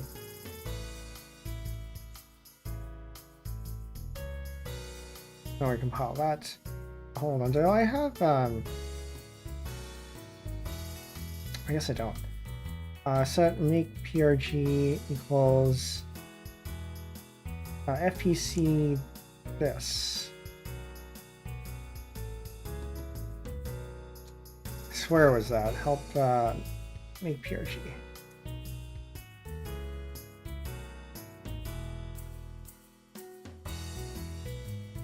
I swear it was this. Okay, whatever. That's fine. I'll deal with that next time. We'll just keep doing it this way then. 45. 97. Okay. So interestingly enough, and I wonder if this is going to be compiler dependent, but it seems like C and D, we have not initialized them, but they seem to be initialized to 0. In C, I think they do get initialized to 0 as long as you're not in the stack. So this may be the case here too.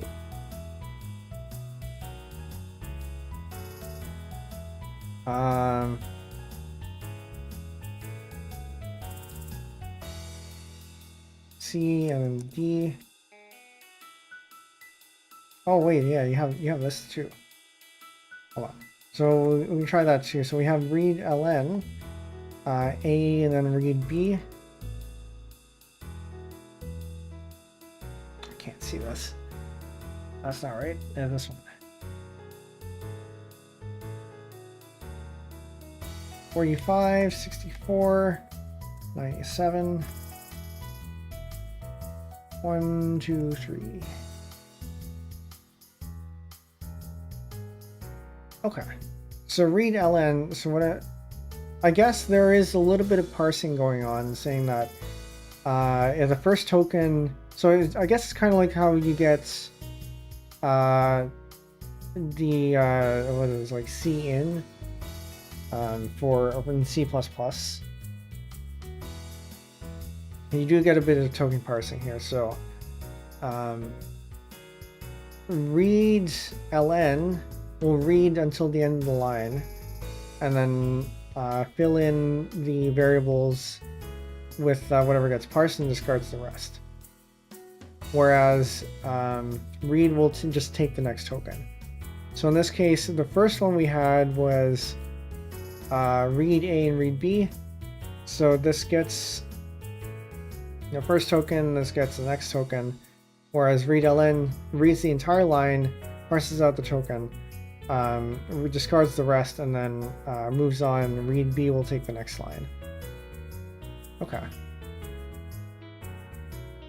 And then you have read A, B, C, and D.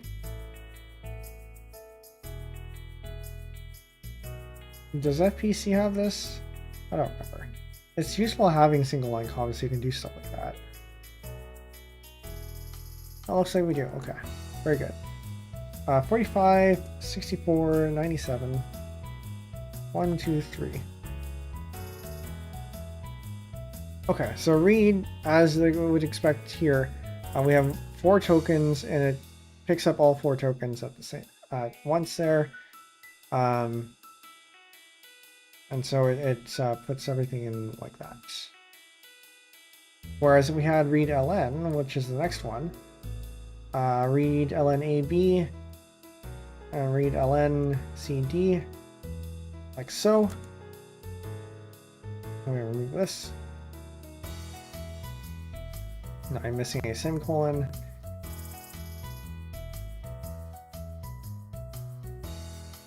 It's 45, 64, 97. 1, 2, 3. And then what we see is that, as before, readLN takes the entire line and then fills everything in. So we get 45 and then 64, and then 97 is ignored because it was part of the rest of the line. And then we move on to the next line where we have it being filled in with C and D, 1 and 2. Okay, so this all makes sense so far. When reading in integers, all spaces are skipped until a numeral is found. Then all subsequent numerals are read until a non-numeric character is reached, including but not limited to a space. So in this case, this 835.38 gets read into an integer as 8352. If immediately afterwards you read in a character, the value would be dot, since the read had stopped the first alphanumeric character. Suppose you tried to read in 2 integers, that would not work because when the computer looks for data to fill the second variable, it sees a dot and stops since it couldn't find any data to read. Understandable. With real, so if instead there was a space here, then it would skip the spaces. But because it's not a space, it stops. With real values, the computer also skips spaces, then reads as much as can be read. However, many Pascal compilers place one additional restriction: a real that has no whole part must begin with 0.0 dot. So .678 is invalid, and the computer can't read in the real. But 0.678 is fine. Make sure all identifiers in the argument list refer to variables. Constants cannot be assigned a value, and neither can literal values. Yeah. This makes sense because the only things you can change are variables. I do want to try something though. What if E is real? You can read in E. So as before, hold on, local variable E is assigned but never used, and that's because we need to put it here.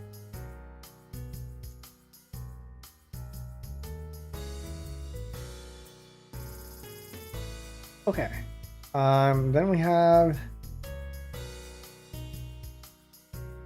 what was it? The numbers here: 45, 64.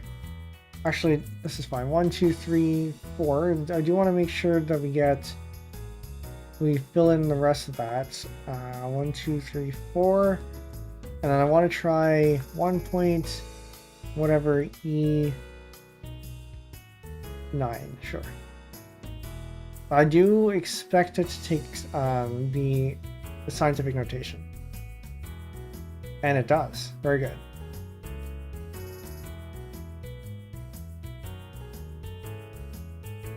Okay, moving on. Outputs. For writing data to the screen, there are also 2 statements, one of which you've already seen in the last chapter's programming assignments. So we have write and write ln. The difference is that write ln will add a new line. You can use strings in the argument list, either constants or literal values. If you want to display an apostrophe within a string, use 2 consecutive apostrophes. Displaying 2 consecutive apostrophes would then requires you to use 4. So this is, we're gonna output.ps. We're gonna have this one: program outputs are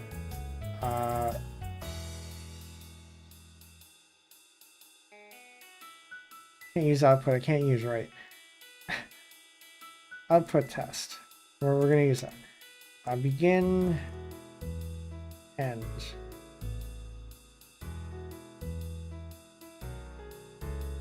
So write 1. We're going to write 2. And then we have write ln, 3, and then 4. And then we're also going to try out the can't, like that. FPC output.ps. So what we expect here is that 1, we should see 12 on separate lines, 12, 3, 4, and can't with a no apostrophe. Compiles, this is good.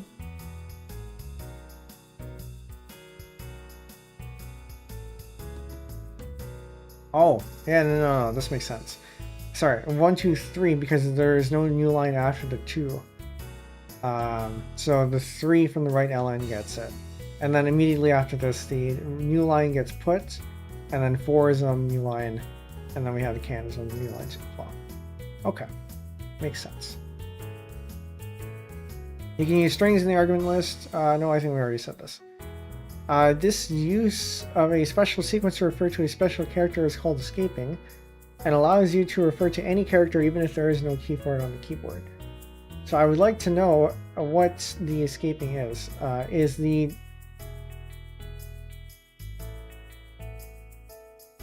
that the escape character? It can't be. Well, I guess we'll find out. I guess we'll find out what the escape character is for that. But it seems like the escape character for at least the single quote, which is necessary because you have the single quote as delimiters, is the single quote itself. I've seen some languages do this. I find it a little bit unusual, but it's not too bad. Formatting outputs. 2C. Formatting output is quite easy. For each identifier or literal value on the argument, use value and then fixed field width. So this is where it gets very nice, because you can actually write tables with Pascal fairly easily. Which is not something I can say for something like JavaScript. But then again, you know, JavaScript isn't meant for this kind of stuff, so. The output is right justified in the fields of the specified integer width. If the width is not long enough for the data, width specification will be ignored and the data will be displayed in its entirety, except for real values, see below. Okay, we're going to do formatting.pass. Program formatting. Begin. And I don't know how I got it earlier so that it would move to the end. But okay. Actually, you know what? I think I know what it is. No, that isn't it. Okay. Alright, no, maybe that is it. If I have a semicolon here, I'll have a semicolon there, and then I do end. Or not. I got it earlier. I managed to have it de-ended earlier, and I don't know what I did. So for example, we do write hi, colon, 10, 5, 4, and then 5, 6, 7, 3, 2. The output would be FPC formatting.pass. Formatting would be high with field width of 10, and then we have 5 with a field width of 4, so that's 1, 2, 3, 4, and then we had specified it to be a field width of 2 for this one, but because it's larger than 2, it just prints it out as is. So this is more of a minimum width than the maximum width. And the output is right justified. So yeah, this is pretty handy. Especially for printing things like tables. The output would be For real values, you can use the aforementioned syntax to display scientific notation in a specified field width, or you can convert to fixed decimal point notation with this. So we have a second column here. So we do right. I'm gonna change these to right LNs. So right LN, this number.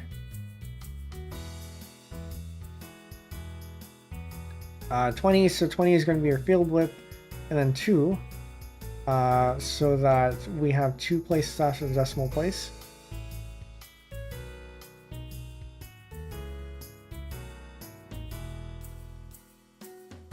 When we run that, we have 1, 2, 3, 4, 5, 6, 7, 8, 9, 10, 11, 12, 13, 14, 15, 16, 17, 18, 19, 20. I think I might have miscounted there, but we got there in the end. And then we have 2 places after the decimal point. It would look like that. So in C, you would have to use printf with a format specifier, but this feels a lot more convenient. You can just specify it right there. And so I wonder if this is just for right ln, or if this is something you can use in a variable. So if we can try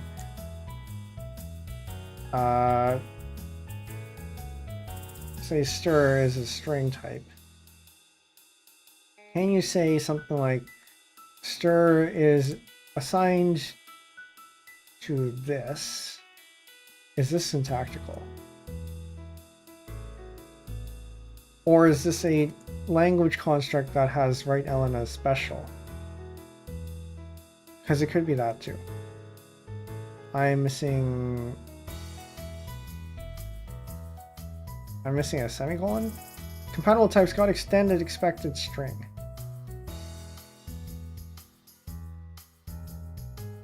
What's extended? So if this will probably work. I don't know what that means though.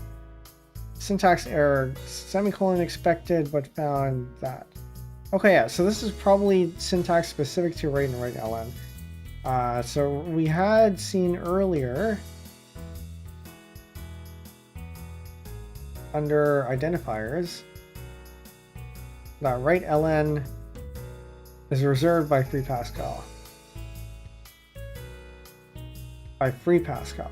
Interesting. Okay. Well, that's fine.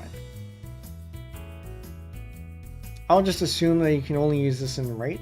It'd be nice to be able to use it elsewhere, so they can put it as a formatted string, but I guess that's not how that works.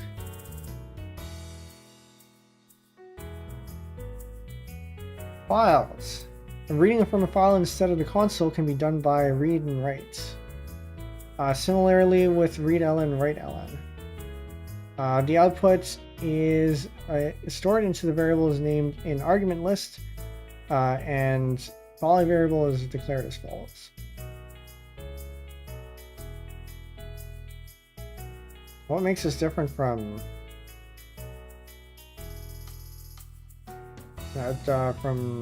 okay. I guess it knows that it doesn't go to the console because it's a variable. No, but that doesn't make any sense. How do you write? Maybe it's because it knows of the actual, because it knows it's a text type variable, and you can't write out the contents of a text type variable. That seems a little bit inconsistent to me, but okay, it still makes sense, or rather, I can make sense out of it. Program file IO. So say we have our file in is text, file in, file out are both text types, and then we have end or begin and end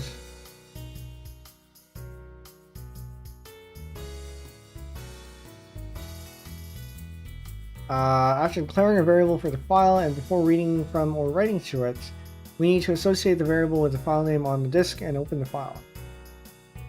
This can be done in one of two ways. Typically resets file variable file name extension, or rewrites file variable file name extension. Reset opens the file for reading, rewrite opens the file for writing. Makes sense. File can be opened with reset, can only be used with read and read ln, and file opened with rewrite can only be used with write and write ln.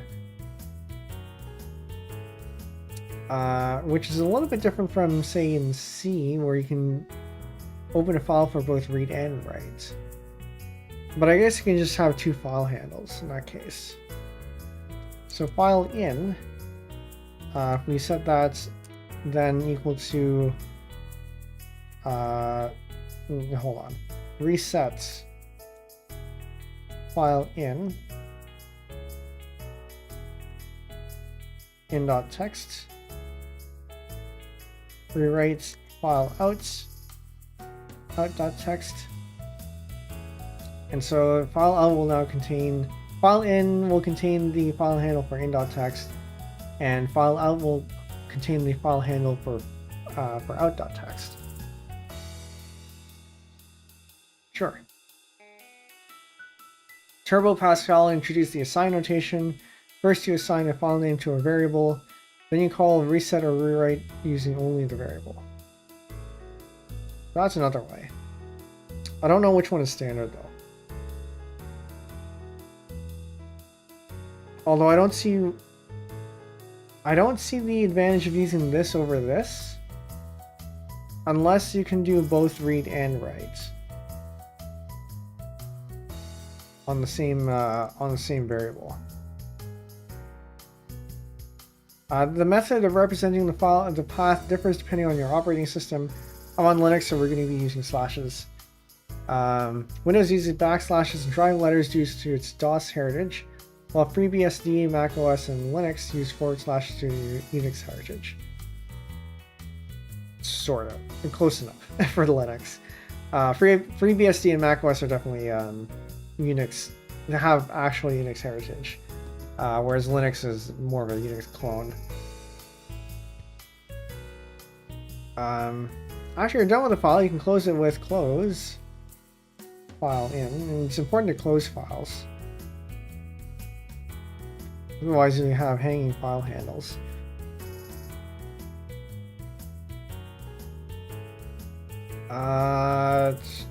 So we can do read. I don't know, what do we want here? A, B, C, D as before, as integers.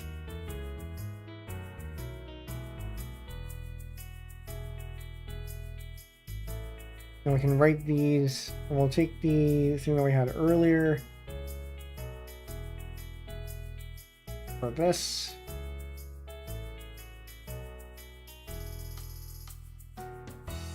And we can read from file in, and then write to file outs.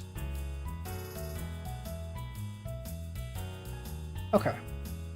So I do want to see what happens if the file doesn't exist, and it's probably going to complain, as it should.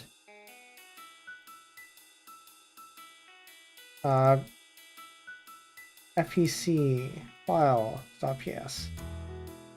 Incompatible type for R number 2 got constant string expected long int.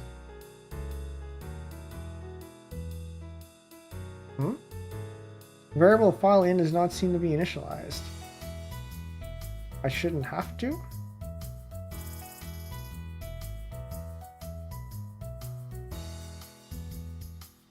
Do you not do this?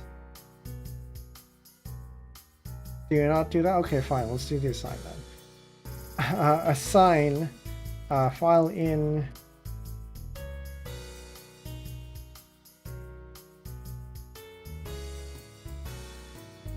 and we do the same thing. Assign file out and rewrite file out.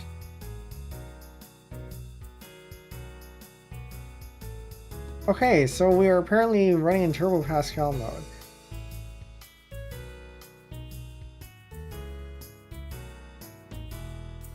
Error, runtime error. This is probably because you can't find in.text. So we're going to write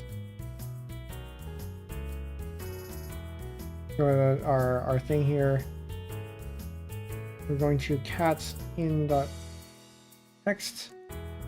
Put this stuff in.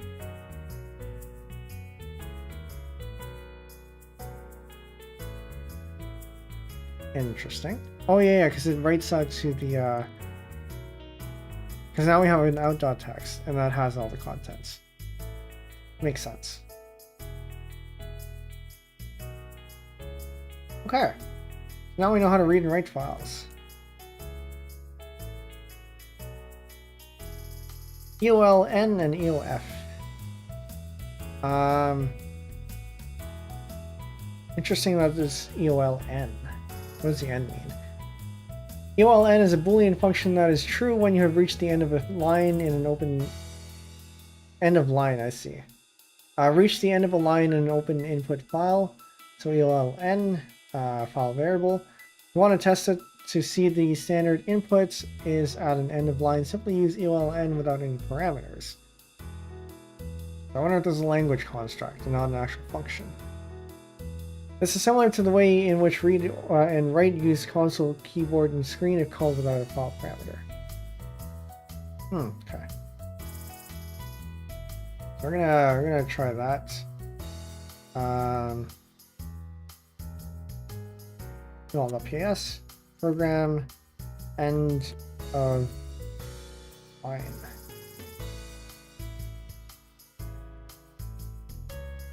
Kind of input. Yeah, interesting they use EOLN because a lot of other languages have just EOL as an end of line. As a var, file in, type text, begin, we have end.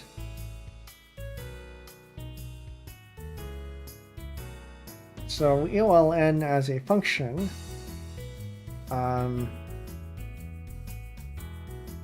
I don't know how we use this. We don't really have a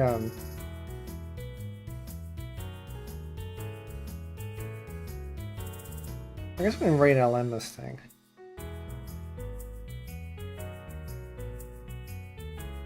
We can have PS. I don't know why I keep doing PS. FEC UL.pass.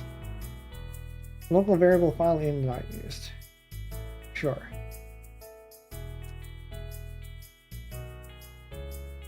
So this makes sense. That makes sense. We have open standard input because we have this. But for example, if we do read A, B, C, D as before, this is integer, and we read A, B, C or A, B, and we write this. Read B, C. And then we write this again. So this entirely depends on the input that we have.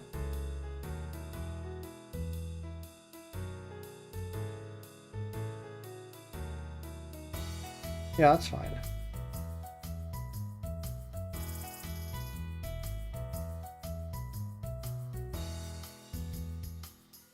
We're gonna have that. C and D. Forget file line. We don't need file line.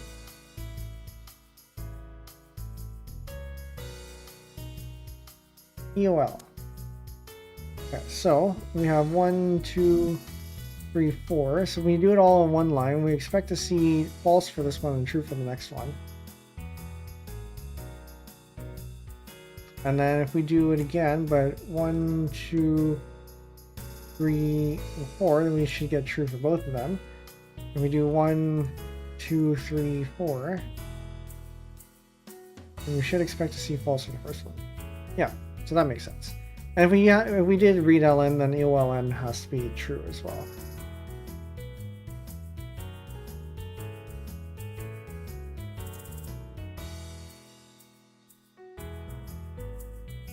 So for example, 1, 2, 3, 4. And then 987. Oh, actually no, they are false. They're false because at the time that you put it in, if your read marker is here, then you aren't actually at the end of input. At the end of the line of input. So I get, interesting. I guess read ln doesn't move you all the way to the...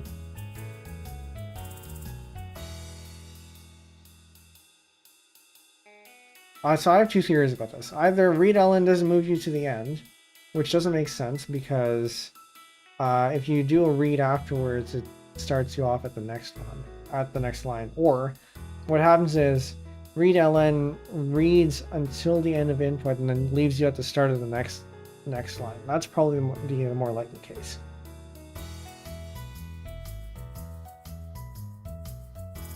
And then similarly, you know, EOF.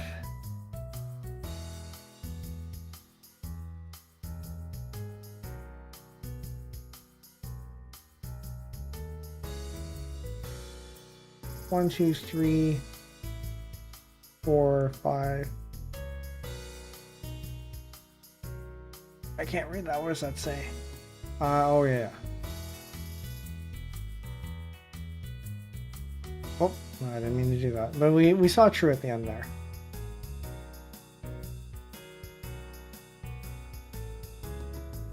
Programming assignment. I think we're gonna do this and then we're gonna end.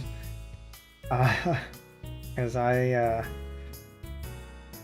oh, I don't think I can do number 3. Alright, I don't think I can do chapter 3 today. So this is probably going to be a 3-part series then in that case. We're going to do another part where we go through the rest of the tutorial. And then the third part is going to be us actually building out the pressure calculator. Whether that's going to be next week, we'll see. Yeah, we'll see. Again, find the sum and average of 5 numbers, but this time read in 5 integers and display the output in the columns. I refer to the original problem specification if needed. You should type in the numbers separated by spaces from the keyboard 5, 7, 68 to 34. The output should now look like this.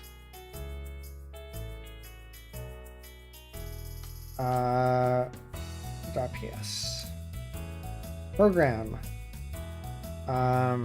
What is this? Sum average inputs. So now we're going to take a hint from the other one. We're not going to bother using an array here. We're going to have a constant num count is equal to 5 as before. And we're going to have variables a, b, c, d, e as integers. We begin, we end,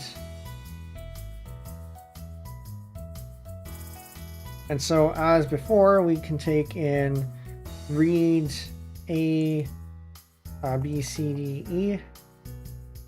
So we can read in those variables there, and then we can do write. We can do sum.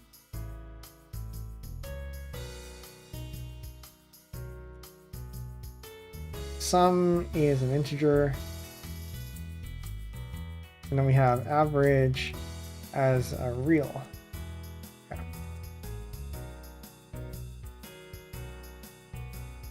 So then we can do sum is equal to a plus b plus c plus d plus e. The average is equal to sum divided by the num count. And then we write out a series of lines. Number of integers is equal to num count. And I have number 1. Says 1, 2, 3, 4, 5, 6, 7, 8. A at 8.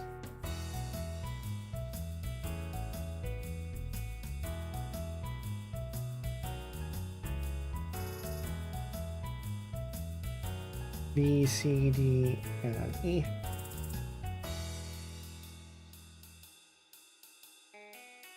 And then we have this, which I'm just going to go ahead and copy and paste.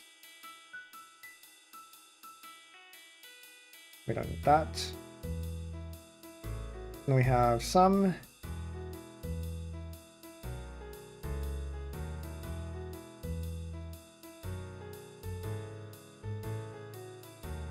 Which is 1, 2, 3, 4, 5, 6, 7, 8, 9, 10, 11, 12. I should just count how many this is. This is 16. And then some has 4. So 16 minus 4 is 12. Some 12. And then average. Oh. Oh no, hold up. This is supposed to be right aligned. How do you do this? Well, we'll find out. We can try things. How many is this? This is 8. So we want average to be 8, and then 2. 1, I guess. 1. Yeah, we'll figure out how to do this, but we might need to add some spaces afterwards.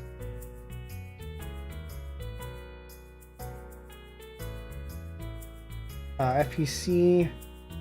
What did I call this thing? Some C2. One error. Variable average does not seem to be initialized because I forgot the colon. And that's going to be a very common occurrence here. I'm going to take this and we're going to copy that over there. Okay, so that's what I expect to see. But this. So the way I can think of doing this is just adding more spaces here. I don't know if that's the way to do it though.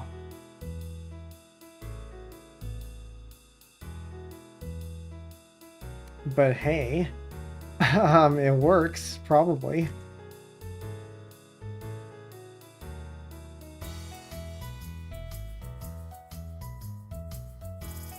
Because I need to push this by 2 spaces.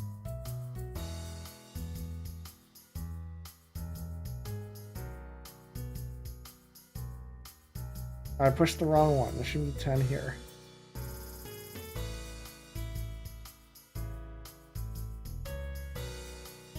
Hey, there you go. I don't like that. Actually, I guess we don't technically need these. We don't strictly need these. Let me just get rid of this. It's nice for consistency, but I guess we don't actually need that.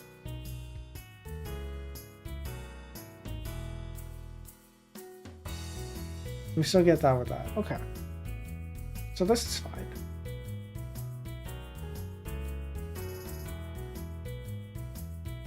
And then we try to write the output of the file. Instead of doing write line, we just open a file here as it's fine. I wonder how you can turn this into a string, because like I said, it would be nice to have this as a string so you can just write for both. File out. Okay, we may as well try it out just for the exercise. We're gonna go ahead and copy this.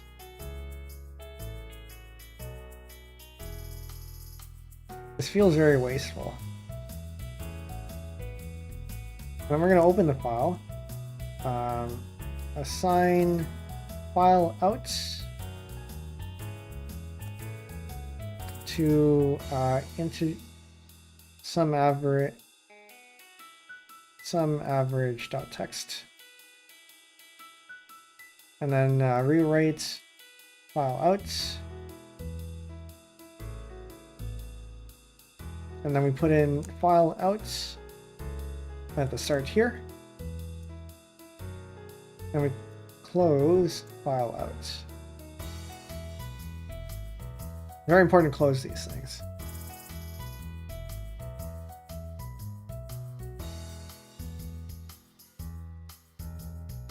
Okay, so we got that to do the output, but also we should have gotten a sum average.text.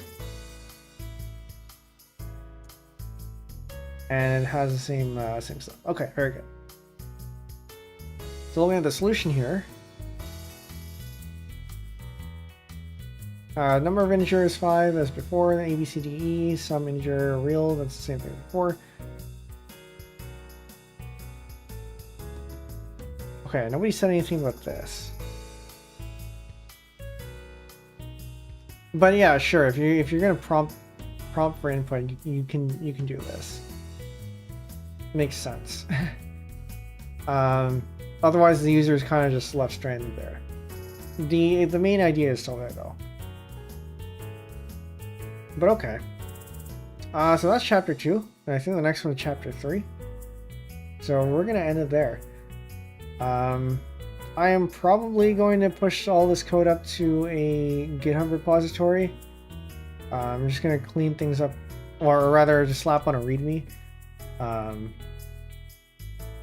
But yeah, otherwise, if you want to have a look at what we made here, honestly, the stuff you get from the actual website is probably better, but at least there's a record of what we did.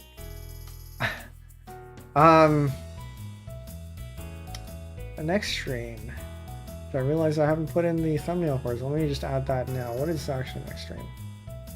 Why do I need thumbnails when I have the internet?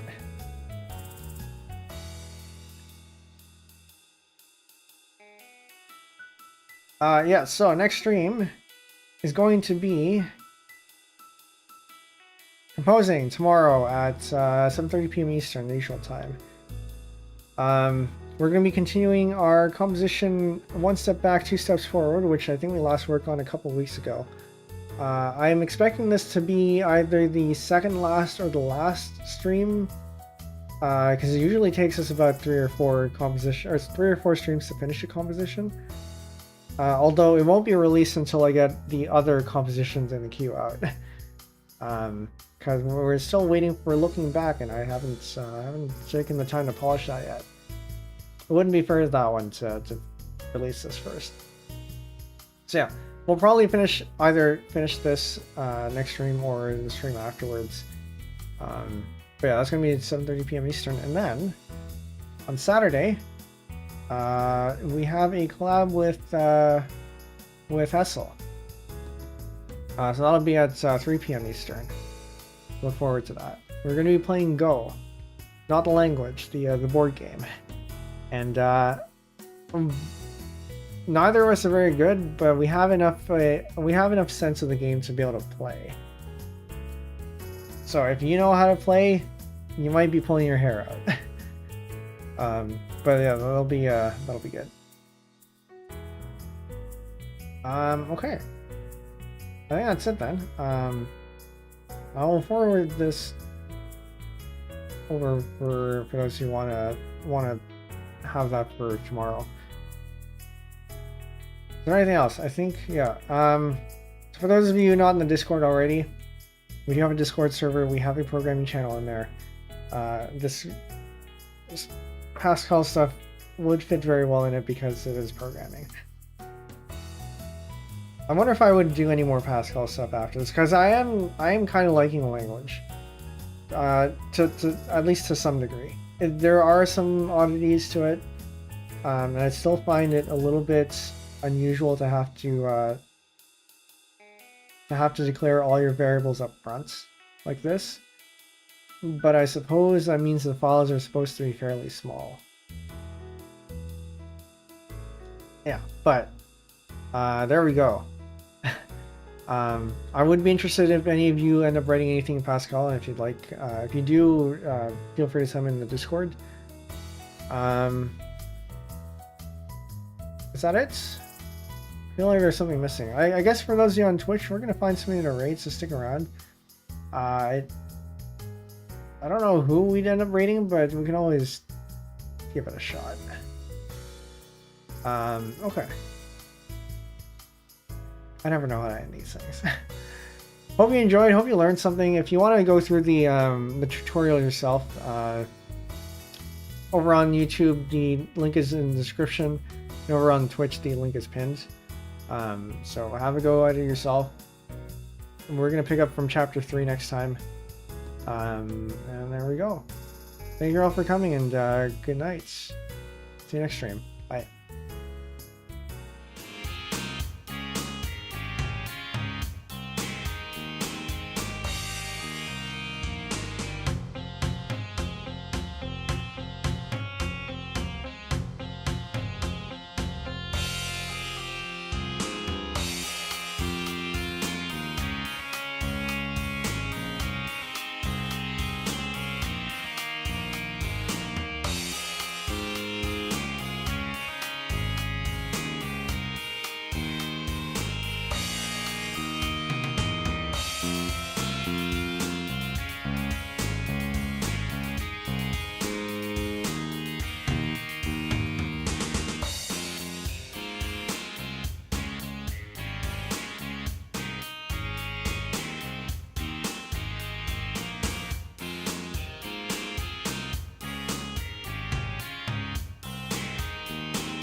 This is proving to be a little bit difficult. You know, finding people in software is not exactly easy. Let's see if I can find somebody else though.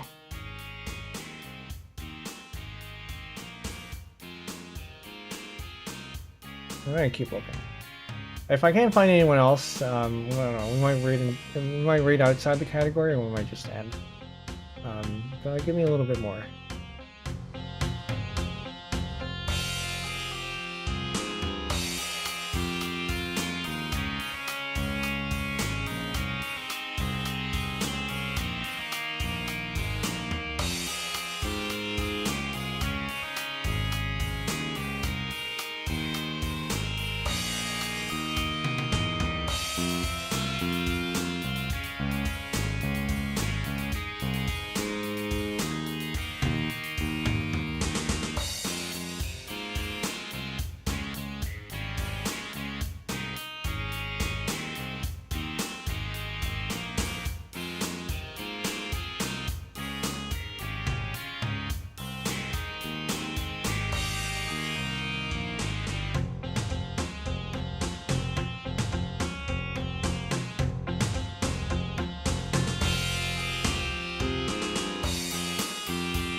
Okay. We're not gonna raid in there, but I may as well give a shout out to Nicole Levita, who was in YouTube chat earlier.